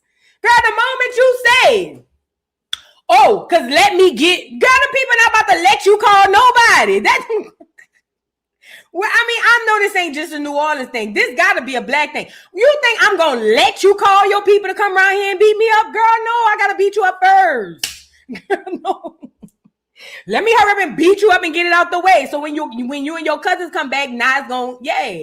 If y'all get me, I can eat that because I already beat you up. But I'm not about to give you an opportunity to call them. Oh, I got family here. Girl, you already popped. There you go. You see what I'm saying? That's the only part that I disagree with. But like I said, she wasn't 100% wrong. Get the likes up on the video. For real, for real. Girl, you don't get the time. I got family. Girl, you want to make it out of here? Do you want to make it out of here? Please. Talking about you got family. Girl, you is in uncharted territory. This ain't Mayberry. You ain't in Kansas no more, fat. And I don't give a damn where you at. I respect everybody's hometowns. I don't give a damn if it's Timbuktu, Mississippi, or if it's LA, or if it's New York. I understand when I'm in uncharted territory to mind my goddamn manners. I am outnumbered. I am not slow. By no stretch of the means. I am not trying to save face for nobody. I understand when it's a high probability, I might get my ass whooped. And I move accordingly.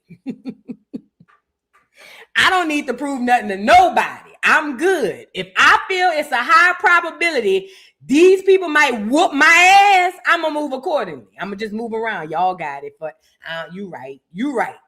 My bad. You right. I'm wrong. You see what I'm saying? I'm not doing all of that.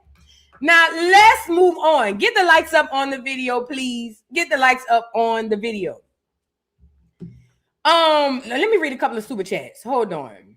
Shout out to everybody in the building, though. For real. All jokes. Happy Monday again, too. Please. Happy Monday. Goddess Tatiana, thank you so much for the super chat, says, I can't stand Black Americans who trust the Bible 100%. Oh my God. They literally made Jesus white. You believe your God was clear. They so crazy, it blows my mind. Oh my God. Listen, girl, when I tell you, you talking about opening up a can of worms. You ain't saying nothing wrong, though. Especially with the Jesus thing, especially when I know how they did Jesus. They celebritized Jesus in order to use him to control us. Jesus is the blueprint for celebrity. Y'all know that? The reason why you follow celebrities the way that you do is because the very first one you were ever introduced to was Jesus. Jesus is the very first celebrity. That's why it's Jesus everywhere. Jesus pieces. Jesus everywhere is Jesus. He was your very first celebrity. And because people revere him the way that they do, they typically revere people the same way. That is also why we're here and people listen to celebrities more than everybody. But no, you're right. You ain't wrong. You ain't said nothing wrong, Goddess Tatiana. It do blow me. It blow me. But I stay honestly, because my whole family, I ain't gonna say all of them, but a large majority of my family is hyper religious. I don't talk to them about that shit, bro.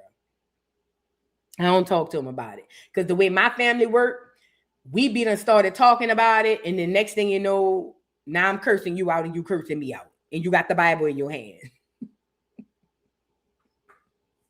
You got the scripture.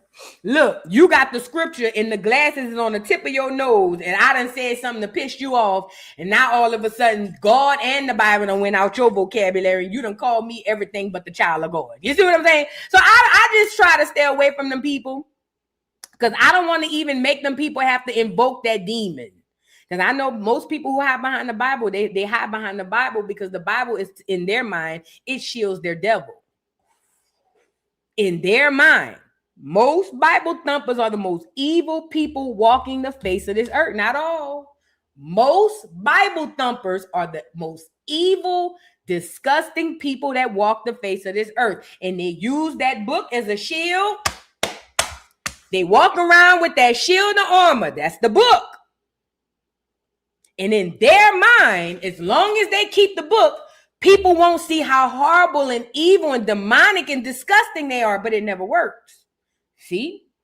Think about people you know in your real life. I know I'm thinking about them. The black YouTuber, thank you so much for being a member for 5 months, says, hey, boo, I'm glad I caught the live to help bring laughter. I lost my fur baby 2 days ago, and I'm going through it. Girl, I remember I lost Saint, girl. I almost want to take me with them, girl. I know exactly how you feel. I'm so sorry for your loss, the black YouTuber. My heart and prayers go out to you. I'm so sorry for your loss. And man, just keep praying, bro. It get a little better, but I lost Saint in December. We in July, and I still be getting. Sometimes I walk outside my door and be like, Saint, I ain't even gonna lie. So man, I understand where you at. I wouldn't wish it on my enemy, bro. And I'm so sorry you're going through that. Because I'm telling you, when you lose a fur baby, it be like losing your child. I ain't bullshit. You know what I'm saying? Anyways, y'all get the likes up on the video. Yeah. Them Bible thumpers. Ooh. I stay far away from them. See when they go to Highland Bout? Because the book, let me go this way. That way. The book, That's why y'all ever thought about it? Y'all never thought about it like this? Most of the most disgusting sexual things happen where? Or with who? People from the church. Rape, incest, molestation, assault, harassment, all of that start in the church. Them old creepy ass men that be sitting up, all of that start in the church.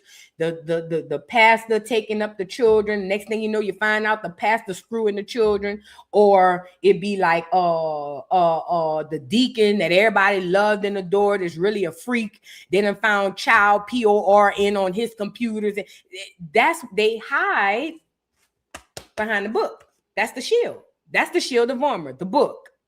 That's why I believe the book is a good thing and a bad thing. I think that it's more bad than good, though. I do believe it has more bad in it than good. Yeah, absolutely. But I do believe that there's good in it.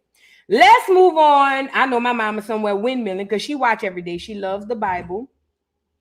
And I remember when I first told her that I was spiritual and not religious, she tried to flip it and say that I was an atheist. And I'm looking back now, it was just her way of trying to get me to conform to her and what she believed. But I'm telling you right now, after studying, not my mama, but I'm just saying in general, after studying people with Bibles, I've learned that they're the most evil, dark people that walk amongst us.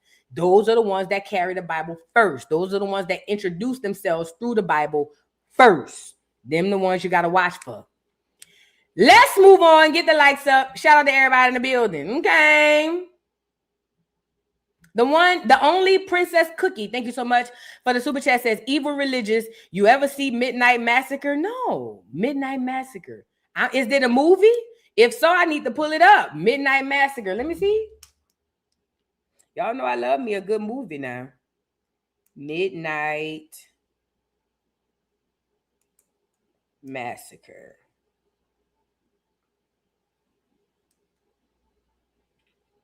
Midnight Massacre most famously refers to the shocking June 15, 1977 trade that sent New York Mets franchise. What? The New York Mets? That ain't it. An outlaw terrorist organization led by Cleopatra, Mark Antony, and Julius Caesar plot to create a new government after World War III. Oh, well, thank you, the only Princess Cookie. I'm going to watch this. Where I can find this at? Girl, where this playing at? Prime Video? Oh, I'm going to watch this. This is my kind of carrying on. I'm going to watch this. Thank you, the only Princess Cookie. This is my kind of carrying on. I might put that on this evening. You know, I've been on my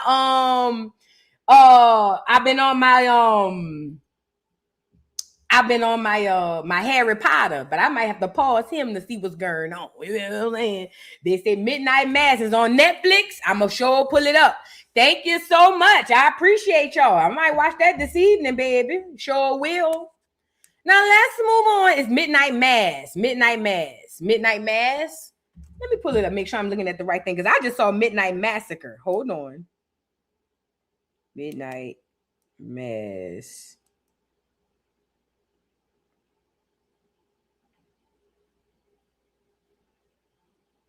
Midnight Mass. This from 2021.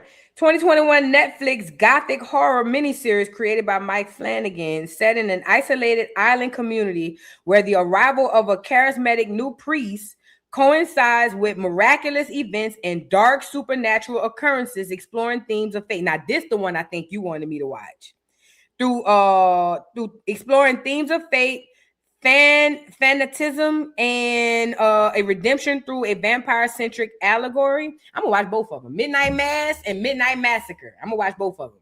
How about that? Okay, let's move on. Y'all get the likes up. Now we got to get into some education before we hop up off here. Make sure y'all pull up later to the dollhouse. We will be doing Malone Madness Monday. We will be doing that. So make sure y'all, please, if you don't do nothing, pull up to the dollhouse this evening, okay? Now, I gotta cook when I get off of here too. Lord have mercy. It's Monday. Y'all know I cooks on Monday. I pulled out some chicken wings. I don't know what I'm gonna do. I'm gonna probably put them in the oven. I was thinking about putting them on the grill, but it's raining and ugly outside. So no, I'm gonna just put them in the oven and probably do some, I don't know. I just pulled the wings out. We'll figure it out. Anyways, let's move on to the education. So y'all, we got to talk about what's been going on in our lives, Black America. This is very important. We got a lot going on. We are literally fighting for survival, literally, Black Americans, and we're fighting for identity. Now, remember, I told you guys that the reason why Black Americans are in the situation that they are in is because we have no idea about who we are. The reason why these foreigners can come in and literally take over our neighborhoods, the reason why they have all the businesses, the reason why they have all the political power is simply because we as Black Americans do not know who we are. I need y'all to know that. You don't know. If you call yourself an FBA, you don't know who you are. If you call yourself a Black American, you don't know who you are. If you call yourself an African American, you don't know who you are. If you call yourself anything other than an Indian, Aboriginal, Indigenous, and or American, you have no idea who you are. And also, even if you called yourself those things, if you don't have genealogy to back who it is you are, then you still don't know who you are. All you're doing is regurgitating what somebody else said. The only way for you to truly know who you are is through your own personal genealogy. All genealogy is a family tree going backwards to see about you and the people who came before you. Who were they? What were their names? Where did they live? Where did they come from? Did they go back and forth to this place to that place? Were they a slave? Were they a freeman? Did they own businesses? If so, were those businesses taken? If they were, you can go take that money or take your documentation and go get your reparations. Because you would, as a family, as a person coming up under that family, y'all are owed what was taken from the people that came before you. Okay, so those are some of the things that genealogy provide, but the most important thing is it provides identity. That way you know exactly who you are. Nobody can't tell you nothing, no books, no schools, no nothing, because you got government documentation to show exactly who you are. Okay, now why is this important? Black America, we fighting for our identity. We got foreigners coming over here getting upset with us because we finally started to wake up and realize that all skin folk ain't kin folk. We started to realize that all of these Black foreigners who we thought was on the same page with us is really here eating off of us. Those are the very people that are laughing with us, joking with us, coming to our parties and acting like we're all one big Negro. But when the rubber meets the road and it's about economics or it's about anything political, everybody go to their respective corners. The Jamaicans go to their corners. The Africans go to their corners. The Hispanics go to their corners. And all these other groups go to their corners, leaving Black America stuck. Like, wait a minute. I thought we had this, that, and the third. I thought we were all, and then they looking at us like, oh no, nigga, I'm African. Oh no, nigga, I'm Jamaican. Oh no, nigga, I'm Hispanic. You see what I'm saying? So Black America finally woke up to that and said, you know what? That's cool. Y'all go be y'all, but we're going to be us. And this invoked or it sparked a lot of hate and a lot of negativity from the foreigners. Why? Because what you didn't know, Black America, while you were under the witchcraft, because that's what you were, under the witchcraft of believing that y'all are all together, they were the only ones benefiting, not you. So when they open up their Jamaican stores, or they open up their African stores, or they open up their Hispanic stores, or whatever stores they got, the Asian stores, whatever stores they got, when you walk in and give them your money, that money goes back to their people. We don't see nothing from that. None of that money comes back into the neighborhood and buys and provides resources to the kids or to the homeless. None of that happens. Whenever we walk into their establishments, all of that money goes straight to them. It's no different from somebody putting out a bag and money just fall from the ceiling. They just catching it. Okay? Now, once we woke up and realized they doing them, we gonna do us, we started to separate and they started to panic because all that they have hinges off of us. This is why their stores are in our neighborhoods, meaning they are nothing without our dollar. And we figured that out. So what did we do? Kite it. All right, bet. We're gonna only shop with our own people. And now they're freaking out. But now what they're doing is more witchcraft, using guilt. They want you to feel bad that you are only supporting each other. Mind you, when Jamaicans have money, they don't go support Black businesses by and large, Black American businesses, they don't. When these foreigners get their money, none of them come to Black American-owned businesses and deposit any of their money into our economies. None of them. But the moment we wake up and say, you know what? We ain't got to worry about nobody putting in our economy. We're going to support each other and only put back into our economy. Now you got all of these people losing their mind, and they losing their mind because they losing their money. Don't let this internet fool you, because it's a lot of people about to come on TikTok, Twitter, and Instagram saying how Black Americans are divisive, saying how Black Americans are xenophobic, how we're using the white man's rhetoric to divide. That's a trick. You're cutting into their pockets and they don't like it. You cutting into the money that they send back to their people and they don't like it. And they can't say that outright, because if they did, then you'd wake up. So the next best thing they could do is guilt trip you into believing that what you're doing is harmful to them and what you're doing is wrong. That's the witchcraft. That's the witchcraft. Don't fall for it. Now, there's this video of this girl. Let me share it. This girl who was upset that Black Americans were doing their own thing. And she came to the internet and she had this to say. Mind you, I've seen other Black Americans come on the internet and feel some type of way about Black Americans only wanting to support each other. And anybody who's a Black American who talk or think like that, please run as far away from them as possible. Them the type of niggas that'll sell you up the river to that cracker, to that African, or to anybody else, and you won't even know what's happening.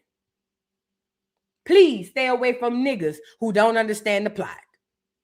Okay, now let's get into it, y'all. Get the likes up. This girl is commenting on Black Americans basically supporting each other. What's up with the Black American stuff? Like trying to separate from all their folks in the diaspora for what? We're much stronger together, sister. We need each other. These be the comments that I'm talking about. You mean to tell me I can drive down the street and see a Jamaican restaurant, Asian cuisine, African braided shops, but as soon as I specify a Black American business is wrong, are you okay? I'm wrong for supporting my people, right? Because everyone has their own culture, everyone has their own traditions and things of that sort, but I'm wrong for specifying my people. But you can drive down the street and see they're like, what? I'm gonna say this in the nicest way that I can, because I'm not here to spread any hate. There are several lucrative businesses in the community that make money off of the right. I would say the main businesses are gas stations, nail shops, beauty supply stores, and braiding shops. What do all of those businesses have in common? They are typically not, they are owned by others. With that being said, me specifying businesses, that is because I am specifying any business that are in our communities that don't directly support our community. Is TikTok making it where she can't say Black American businesses? Because I noticed it cut out and then she wrote it in the caption. Because see, TikTok, let me tell you something about TikTok. That's why I done got banned off of there. TikTok wants to control what you think and how you talk. That's why TikTok is the reason why everybody running around here saying stupid shit like unalive. You know what I'm saying? TikTok is the mind control app and it works. I know people who be on TikTok all the time because they talk like it.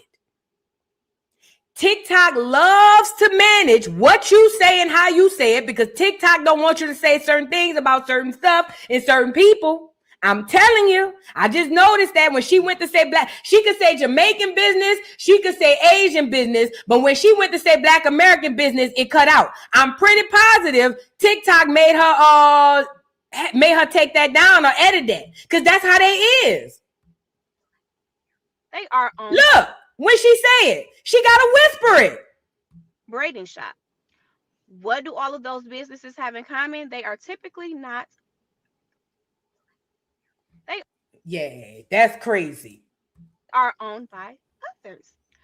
With that being said, me specifying businesses, that is because I am specifying any business that are in our communities that don't directly support our community. Any of those businesses, do you see them giving back to the community? Do you see them having backpack drives, turkey giveaways? And there's just like little things to, just list. But I'm talking to anybody that's in communities that we don't typically own. Sorry. Actually, I'm not. I'm never sorry for specifying and advocating for my people. I'm not sorry. So now you can't even do a video and state your own people's names because I'm pretty sure it triggered that algorithm. I'm pretty sure she got struck. I know I be uploading to TikTok. Now I only upload about Krishan because they don't give a damn what I say about her. Now I got to be very selective what I upload to TikTok, and it be that bullshit about Krishan and other celebrities because they don't care. But when you start talking like this, TikTok loves to censor you. And it's crazy because we at home and we can't even say Black American businesses. We got to mute that, but we can say Jamaican businesses and all these other businesses. Listen, like the sister said, take all of that off the table. Just like the sister said, when it comes down to us wanting to support each other, now it's a problem. As long as we giving them all of our money, everybody's hunky-dory, everybody is doing good. But the very second we decide that we only want to support each other, it's an issue. That's because, Black America, you are waking up, and your waking up is causing them to lose money. All of the stuff you getting on the internet behind these other people is solely because they feel some type of way about you messing with their money. Your awakening is literally screwing with their bags. It's screwing with all of their bags. Remember, Black America is one big joke and everybody is in on it. And this is what pisses me off with the Caribbeans. Y'all don't even know. They playing y'all and using y'all to play us. I done been to the Caribbean islands. So when y'all come to America and start showing your ass, it really pisses me off. Because they screwing y'all worse than they screw us. Y'all homelands look like trash outside of the tourist areas. But y'all get to America and y'all start forgetting. Y'all get to America and y'all start forgetting. But again, Black America, all this is about is to guilt trip you into staying asleep and not waking up to realize what the game is. The game is this. Everybody gets to come to America and have the American dream, but that dream hinges upon your nightmare. You have to remain poor. You have to remain homeless. You have to remain degenerate. You have to remain ignorant. You have to remain having no identity. All of this has to happen for all of these people to come here and live the American dream. And they give us the false illusion that we have it by giving us houses and good jobs and even some sort of careers. But we still are here being the worker bees for every single other person to live in their paradise while we live in hell. Don't let these foreigners fool you. Let them talk, let them kick, let them windmill, let them scream. Let them do it. Do not let them fool you into continuing to be stupid, Black America. You don't have no allies. There's not one group of people on this earth that's standing there saying, Black America, we got y'all. Not one. Not in Africa, not over here, not in Europe, not in no continent. There's not a group of people sitting somewhere saying, Black America, we got y'all. So don't let these same people come tell you that you're wrong for only wanting to support your own. Whole time, that's all they do. That's all they do. Jamaicans support Jamaicans. Asians support Asians. Europeans support Europeans. And Africans support Africans. Don't let them make you fall for that bull crap.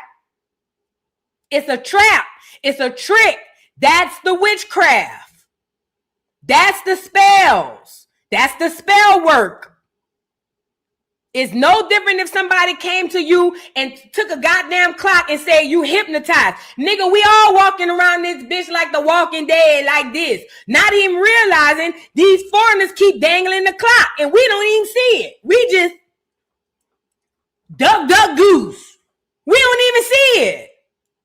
Come on, man. Don't let them people buck you up. Don't let them people screw you over. You know exactly what you're doing. Let them call you everything but the child of God. Sticks and stones may break my bones, but words, especially of foreigners, will never hurt me. Y'all better adopt that attitude, ASAP Rocky. Because if you don't, they're going to catch you. Catch you on that guilt trip. Catch you on your heartstrings. That's how they got us in the first place. You see what I'm saying? Now, I want to show y'all this video. Let's get into this video. I think this is the video where they were talking about the Africans pretending. Oh yeah, I think this guy's talking about the Africans pretending to be over here so that they can blend in with us. We got to talk about it because we spoke about it on this channel, but it's the truth. You're being played, Black America. Know who you are. Do your genealogy. Let's get into this video. You have to pretend. Hold on.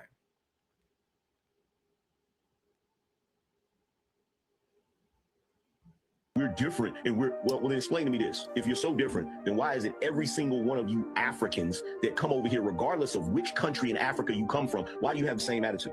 Fact. Why do you have the same nose in the air, I'm better than you attitude? I'll tell you why. Because you look at us as being slaves, and you look at yourself as never being a slave. That's why you do it. And you want to pretend that you don't.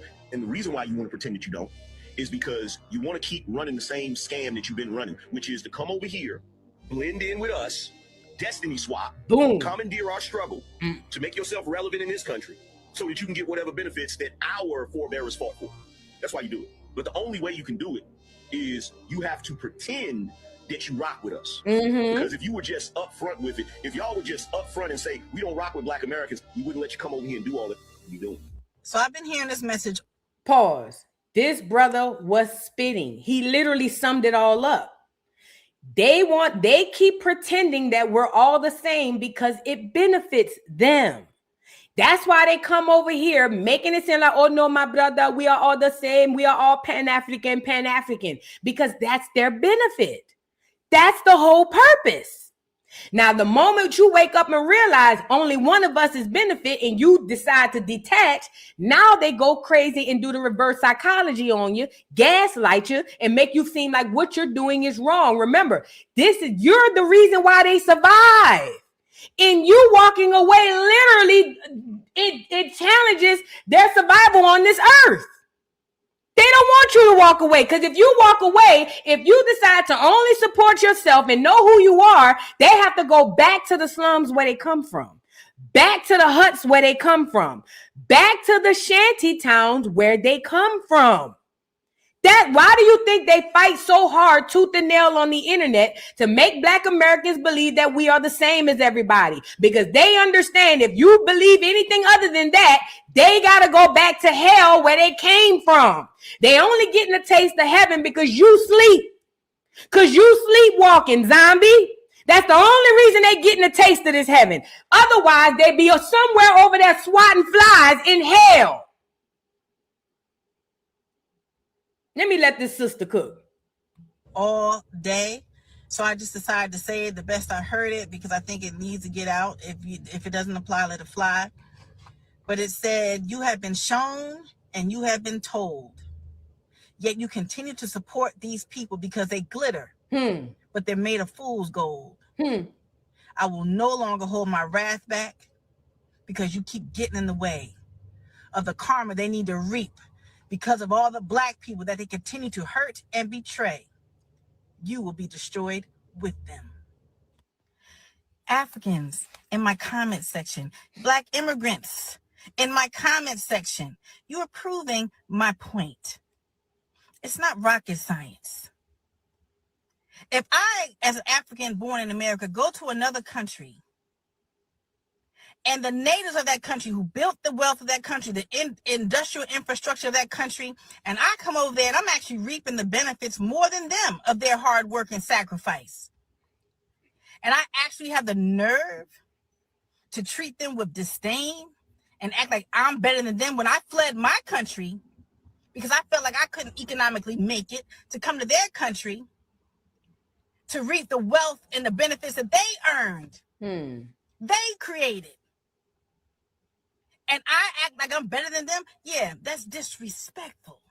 It's bad manners. It's not rocket science. See, the devil got you comfortable thinking that ain't nothing gonna happen in 3 years, ain't nothing gonna happen. Then one day you get hit with something and you ain't gonna know how to handle it. But you gonna remember what you did to somebody because the same person you hurt, you gotta go back to them for help. The true hurt. Shout out to the video. Listen, and the sister and the brother who spoke on this. You, Black America, have to wake up to see what this is that's happening. The biggest trick, remember, we talked about this on Educational Friday. We spoke about this on many, many occasions on the channel. This has been in the making for hundreds of years. 2026, where we are today, has been in the making for hundreds of years. This is why you were continuously reclassified. Indian, Negro, Black, Colored, African American, Black American. It's to confuse you.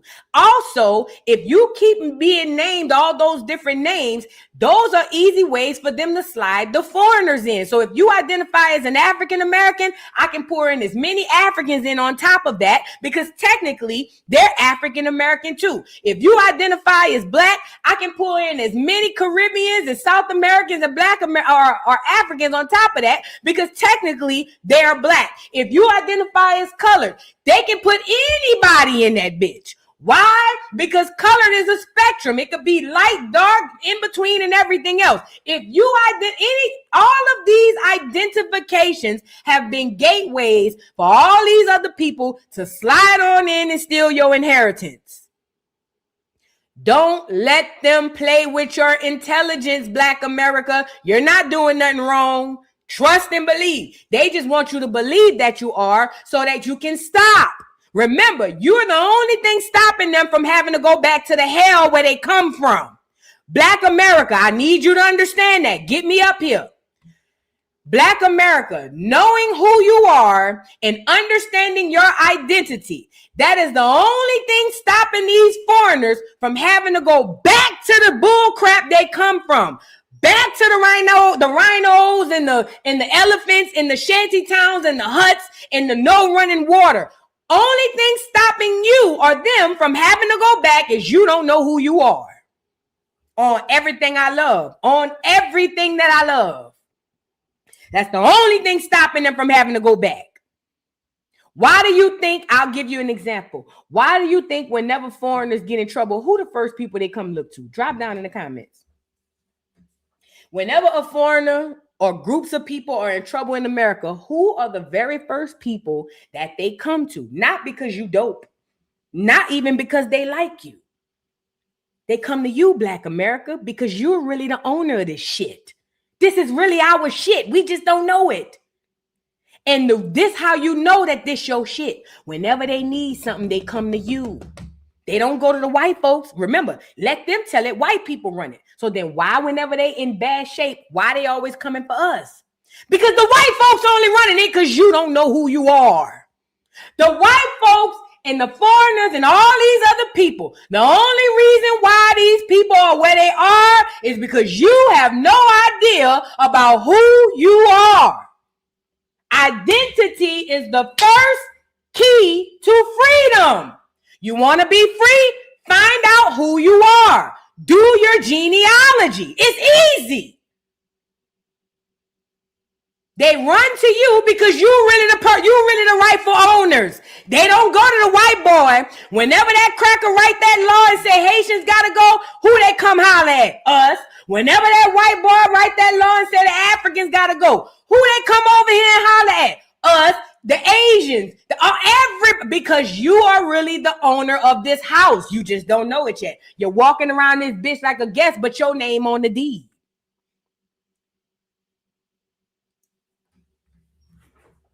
You paying rent in a house you own straight out. I hope I'm making sense. Let's move on to this video.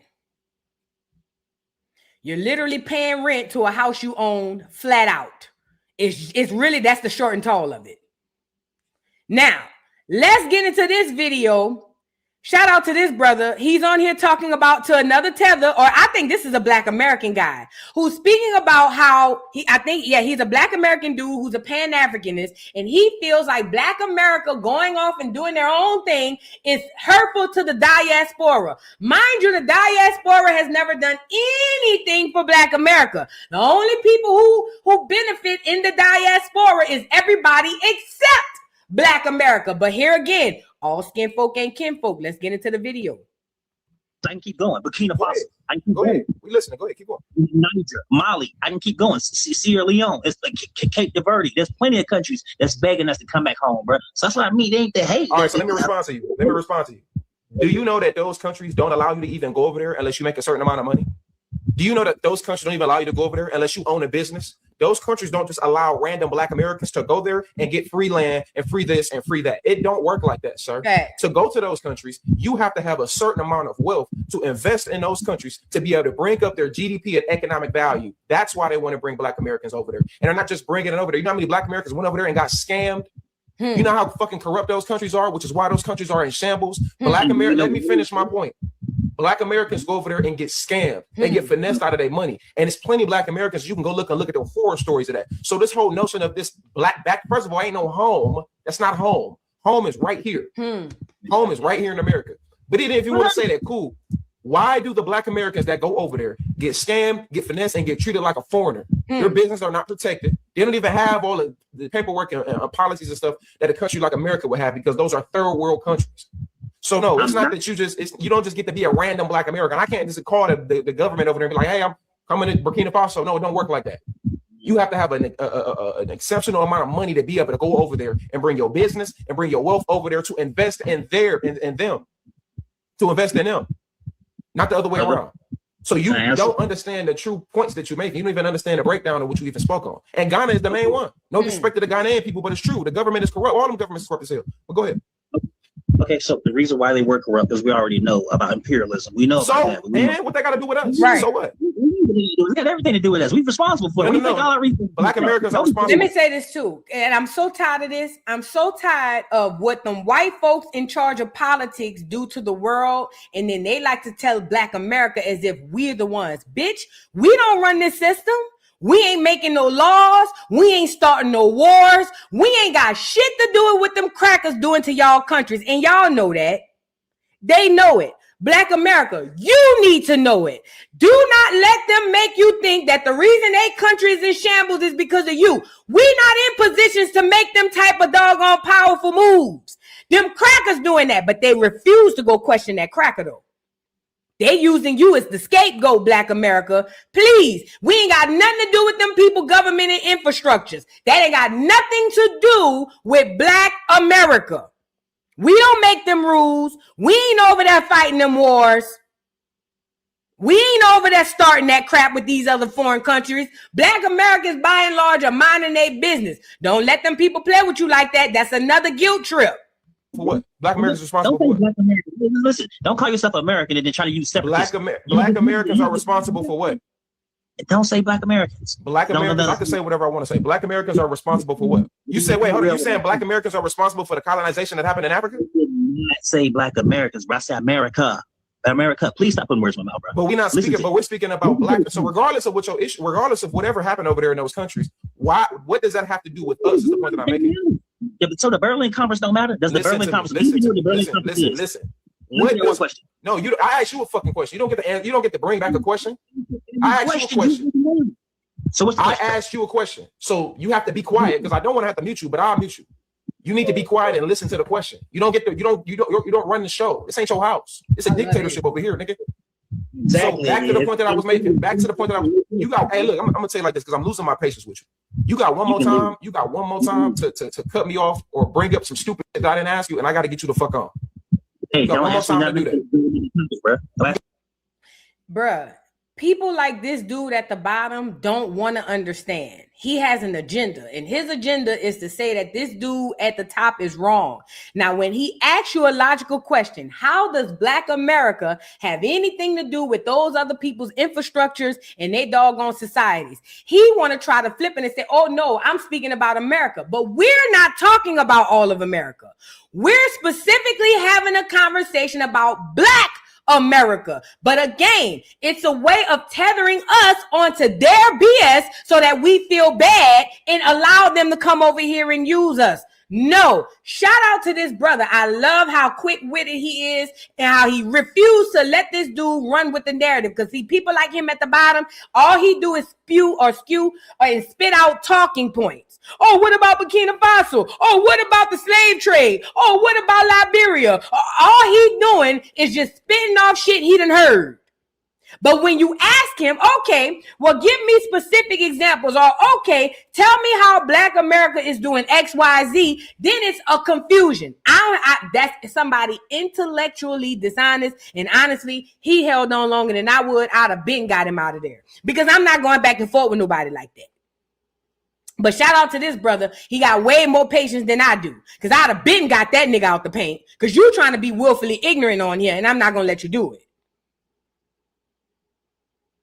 He wants us to believe all of these African nations want Black America to come back to Africa, but I'm telling you, that's a lie. If you think I'm lying, go ask a Black American that's there right now. Go ask them.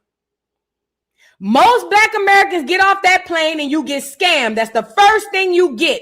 They are not going to look at you as if you are one of them. That's a fact. And you can ask Jabari. Jabari like to love and get on here and lie over there with Sinetta lying ass. Ask them niggas. They would love to make it seem like Africa just love Black America and we just all need to go home. Bull crap. K your ass over there if you want to. K your ass over there if you want to.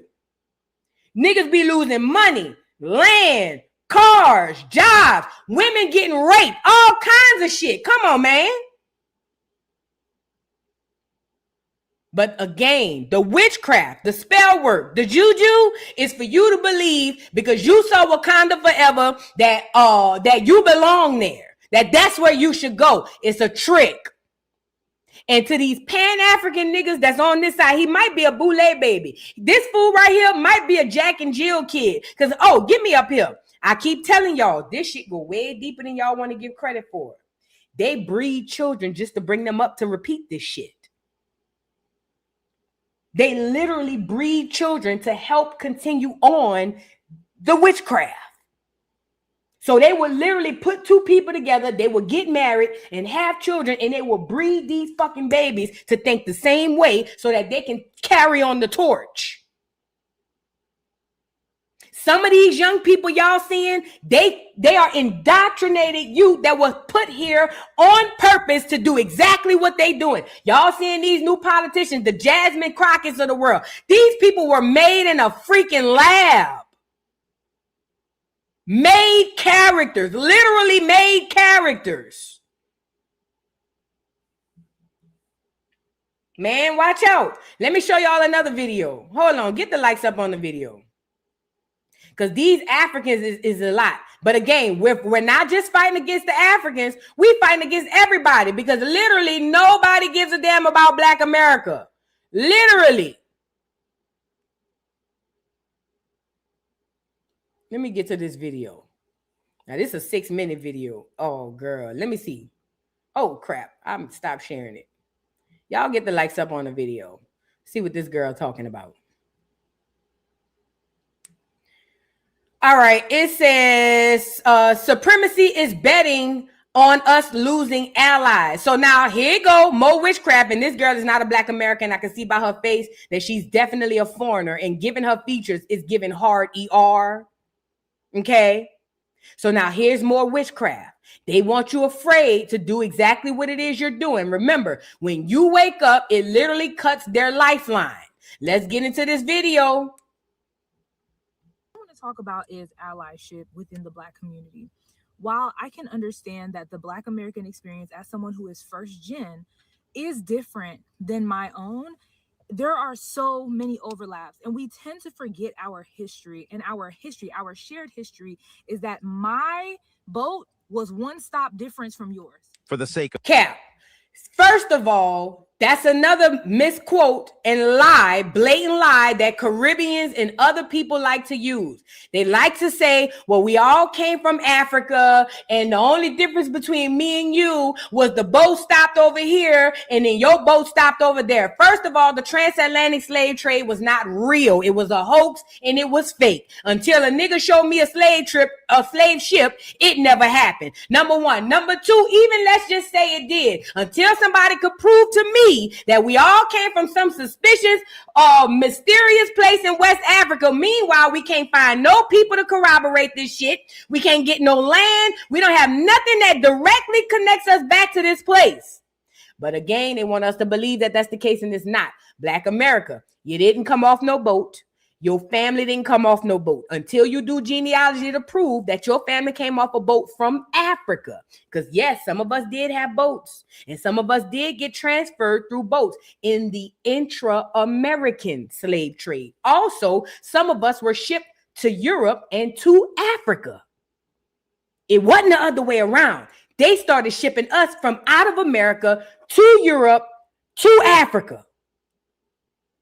The biggest trip or trick is to make you believe that you came off a slave ship when they did. Remember Ellis Island, okay? of time, let's say that's true, but the population of Caribbeans and Africans in America was 0.13% of the total U.S. population. In 1960, you don't share anything with us, which is why you have those flags in your bio. I think that we get to a point where we start to fracture our allyship. And this is exactly why I say the FBA movement is a psyop. The delineation movement is not a psyop. We could never move to Haiti and speak for the people. So you're a prime example of someone who shouldn't be speaking for us. And let me tell my mom a nigga put dog food in my lunchbox. My mother would have trailed that nigga around. I really just thought about the fact that as a Haitian woman, if I told my family that a man, my husband, put dog food in my lunch, they would have thought it was voodoo. Because our ancestors, those who fought in the civil rights movement and that were Black Panthers, that's who they fought along. Pause. Most Caribbeans were not here during the Black Panther movement, which means most 99% of them have zero ancestors that fought in any civil rights shit. Don't let them onesie twosies they let over here, the Shirley Chisholms and all of them onesie twosies, them Kwame Toure's. Don't let them fool you, because there wasn't no whole bunch of them coming over here neither. They don't have ancestors that fought in the Civil War, and they don't have ancestors that had anything to do with civil rights. Don't let these tethers lie to you.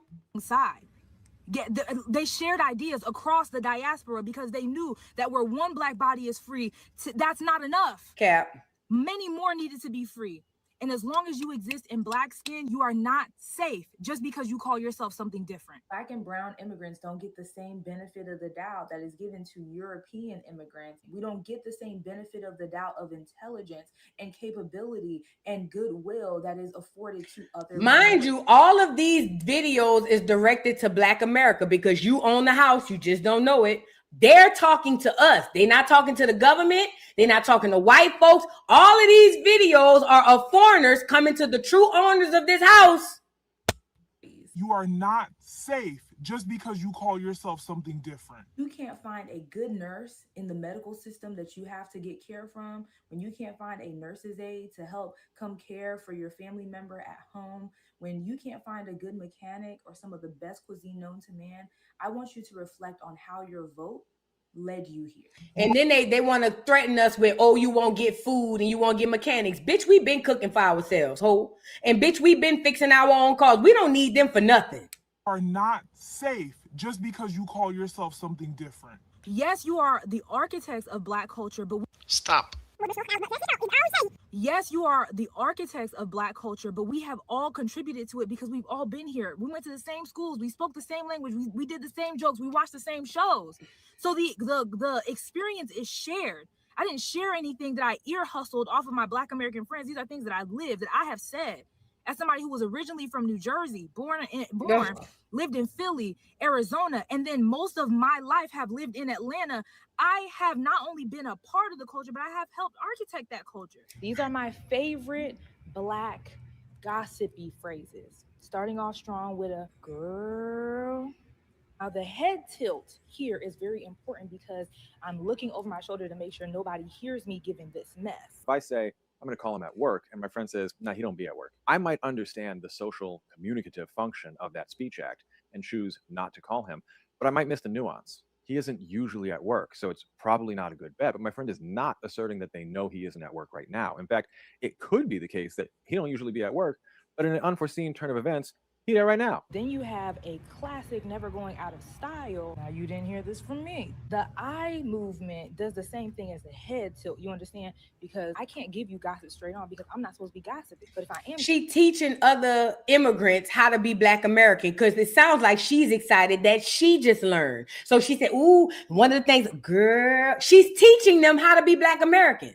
Gossip, you didn't hear it from me. So what you have is a very robust grammatical system, but one that's built in part by using slightly different versions of the same words to do very different things.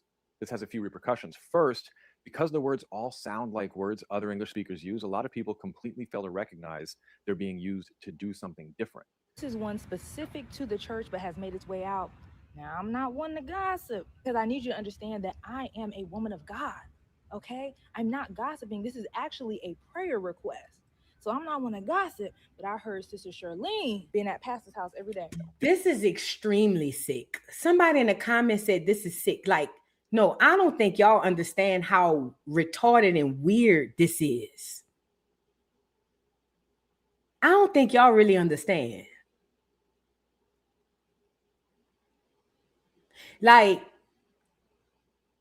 people are so infatuated with us, but will look us dead in the face and swear to God they not.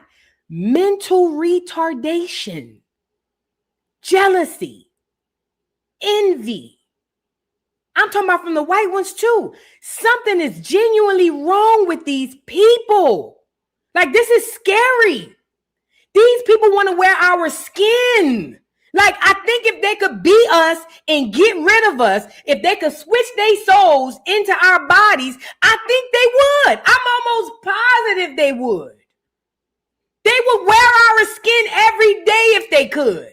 This is sick. This is weird. Even the crackers, this is crazy. This is sick. It's weird. And I don't think we understand how bad this is. People who don't speak Black English will assume they know what is meant and not realize that they're shoehorning a different grammatical construction into one they already feel familiar with. Second, that process combined with stereotypes just kind of erase that Black English exists. If you think I just talk lazy or have bad grammar, then you won't be attuned to the difference in meaning when I say, he don't be over there. This one is a deep cut. And pause. Let me back him up. Do y'all recall, go watch the news or anything white? They all talk like Black Americans. They literally learn how to speak like you by watching you on social media. They're literally on social media, especially TikTok. Oh my God. TikTok was the worst thing happened to our culture because once we started going viral on TikTok, it literally spread our doggone, our culture all over the world. But listen, they literally sit here and study you, Black America, the way that you walk, the way that you talk, what you eat, how you dress, everything that you do, and then look you dead in the face and swear to God you ain't shit. Mental. But again, most of these things are not people, they're clones. Most of these people are clones. They're not real. That's why they don't have empathy. That's why they can't see that what they're doing is fucked up, because they lack a soul. I'm not even being, they lack a soul. I think I just talk lazy or have bad grammar, then you won't be attuned to the difference in meaning when I say he don't be over there. This one is a deep cut. I'm not sure exactly where it's from. This one is a deep cut. I'm not sure exactly where it's from. But if I hear, now I'm just telling the news, this person doesn't think they are gossiping. It's in fact journalism. This one is gossip with a threat. Now, if I hear this from somebody else's mouth, I know who it came from. Keep my gossip to ourselves. You understand what I'm saying? Want an unsolicited opinion? Ask a Haitian woman. Stop. Want an unsolicited opinion? And mind you, this is the very girl who was at the beginning of the video talking about how Black Americans are being xenophobic when they separate. See why she don't want you to separate? If you separate from her, she can't continue to act like you. She can't continue to wear you as a skin suit. She would die if she don't have access to you. That's why they freaking out about you wanting to delineate. That's why they calling the delineation movement a psyop. Because if you leave them, they literally die. Literally. They literally perish. They go away. They don't exist. They like leeches. They only surviving off of our blood. I'm here at my job, minding my business. I work at a hospital. I have a clipboard in one hand, and I have determination in the other. I'm walking down the aisle, and I'm trying to decide what patient's room I'm going to go to next. I pass by a Haitian lady who I'm kind of cool with or whatever, and in Creole, unsolicited, unprovoked, she says, "Oh, I didn't know that you had a stomach. I thought your stomach was flat." Me, confused, dazed, don't know what's going on. I look down, because I'm like, what is she talking about?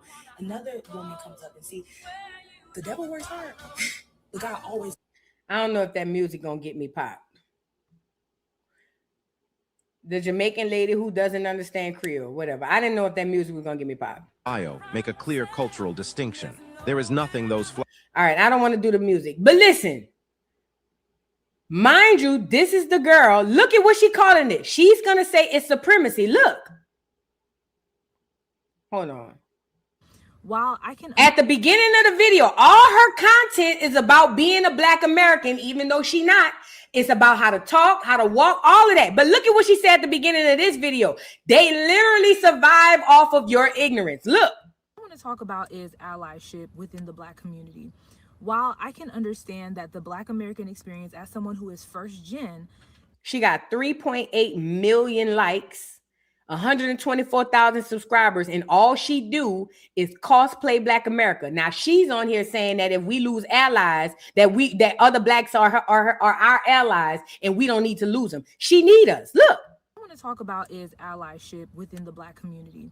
While I can understand that the Black American experience as someone who is first gen is different than my own, there are so many overlaps, and we tend to forget our history. And our shared history is that my boat was one stop different. We don't have a shared history with them. We don't. Black America, understand what it is you are looking at.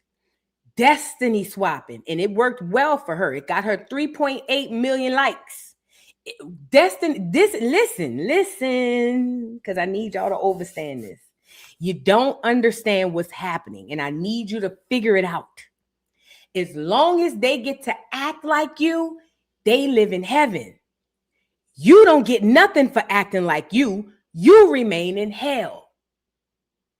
So every day you log in being you, minding your business, making no money, not going viral, it's a tether somewhere who's set up to go viral by repeating everything that you do. It's a cracker somewhere studying somebody with 10 followers. I swear to God. It's a cracker or a foreigner somewhere studying somebody's internet, Instagram, Facebook, TikTok, who got 10 followers who think nobody watching them. It's a tether or a foreigner somewhere copying everything that they do because it's beneficial to them. Mind you, to the person, they get nothing. It's not just white people stealing from us. Everybody is stealing from us. This is why she can go viral on talking about, girl, now I don't know where this come from, because she's taking our culture, introducing it to new audiences of people who also want a destiny swap. Does that make sense? This is why the world watches America, not just because we're dope, and we are, but mostly because they understand exactly who we are, the Most High's chosen people. We got better genetics. We got better culture. Everything about us is better than everybody else on the planet. They know it. Only people who don't know it is you. And every day they make active decisions to come on this internet and steal. You look at it as, oh, they get on my nerves. They so annoying. They just keep wanting to take all. No, you need to understand, Black America. You are the prize. You are the one that everybody is trying to be. You just don't know it yet. You are the original indigenous people of this land. The cultures that you are doing right now, the things that you are doing every day is what you've done for thousands of years right here on this land, not in Africa. Right here. That's why when you go to Africa, you're not home. You're only home when you're here. Let me let the cracker tell y'all, and then we're going to close it out. Reclassification, Black America. You've had many, many names. The purpose is to keep you discombobulated today and also let these other people slide in on your inheritance. That's why you had all them different names. They called you an African American so the African can come steal from you. They called you a color so everybody in the world could come steal from you. They called you black so anybody with melanin could come steal for you. Every single name they give you is a way for everybody to come in and steal from you. And until you wake up and figure it out, you're going to continue to be stolen from. Let's get into it. There was a paper genocide that occurred, and there was the officials in Virginia deliberately expunged the records. They destroyed the official records and most of the private records. I've got a statement that gets into the whole thing, but basically, a lot of Virginia's ruling elite claimed to be blood descendants of Pocahontas. And in their view, that meant that no one else in Virginia could make a claim that they were Native American, a descendant of Pocahontas, because to do so would mean that Virginia's ruling elite would have to be classified as all other non-whites were, which was, in quotes, and this was the law, the inferior Negroid race. This is what it was about. And with enormous hypocrisy, Virginia's ruling elite pushed policies, got them passed, and it culminated with the Racial Integrity Act of 1924. People have actually written over the records where it was put in that they were Indian, and someone went in and wrote black over it. And you can actually see in censuses from time to time where y'all see that? Well, it was once an I for Indian. They came back on the census record and made it look like a B. That's why I tell y'all, do not use census as your source document, because this is one of the main places they were practicing that witchcraft and that paper genocide. At first, they counted all of them people as Indians. Then they started coming back and making it Bs, turning that I into a B. So turning them black. Remind you, while they doing that, they over that line saying that they the real descendants of indigenous people, of Pocahontas. And we know that's not true. they may have been Indian in the first 3 censuses, and then the last 6 of their life, they're considered black. We are the original people of this land. Shout out to Baba Rashan. Shout out to Baba Rashan in the house. We have been reclassified, but we was already living here when the Spanish, when the French, when the British came here. I hate it so low. We've been here for thousands and thousands of years, not only in America, but in Canada, in Mexico, Central America. Facts. The Caribbean. Facts. These people took over our lands, not only in America, but Papua New Guinea, Africa, Australia, Mm-hmm. the Pacific Islands are the original home of people that look like us. Okay. And let me just say this too. I know it was low, but he was talking about how they stole our land, and not only stole our land, but stole the land from all other people as well. He even mentioned Africa, Australia, and he's absolutely right. They got their land stolen too. And instead of them focusing on getting their lands back, they over here trying to assimilate and take our lands. Make it make sense. Instead of them people, because remember, they didn't just invade America. They invaded all of the world. It's a dark enemy behind all of this stuff. And they invaded everywhere that had melanated people. A place that they honed in on, though, is North America, because this is where the most highest precious jewels, okay, this is where they are. So this is where they honed in on. But I'm telling you now, the reason why they did that is because they know who we are. The only people who don't know who we are is us. Somebody wrote in the comments that the first commandment is know thyself. I had no idea. I had no idea that was the first commandment. And it makes sense because identity is the first key to freedom. If you want to be free, if you want to be financially free, if you want to be emotionally, spiritually, physically, you got to know who you are. And Black American, African American, FBA, that does not suffice. You have to physically and directly know who you are. The only way to figure that out is through your genealogy. Nobody on YouTube can't tell you. You have to do your genealogy. Find that family tree. Find them people who came before you and find out who you are. You know, I saw this video with Lil Duval. Let me show you. I love genealogy. Let me tell you why. I saw this video with Lil Duval, and he was talking about how one of his ancestors actually was famous. Well, not famous, but he was actually historical for fighting off crackers and being an entrepreneur during a time when it wasn't right? Or when Black Americans weren't doing it like that. Here you go right here. This is so dope. Check this out. Out here in Detroit, I had to stop by my family historic landmark. Those y'all don't know, my granduncle is Ossie Sweet. Look him up. That's my family. They put this here. He was a doctor back in 1925. And he bought a house in this neighborhood, Charlotte neighborhood. This is an all-white neighborhood. He was the first Black in this all-white neighborhood. And the white people got mad.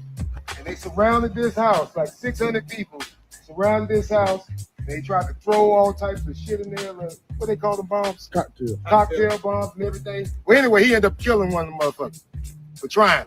They took it to court and beat that bitch. You know what I'm saying? So that's the story. You know, and it's still here, man. Let's give y'all a little history lesson. This shit real, man. Show them how they fix this shit up too, though, man. They just did a ceremony. This is what knowing your genealogy and who you are looks like.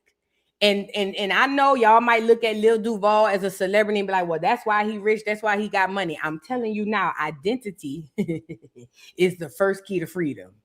You don't understand how it opens your mind when you know exactly who you are.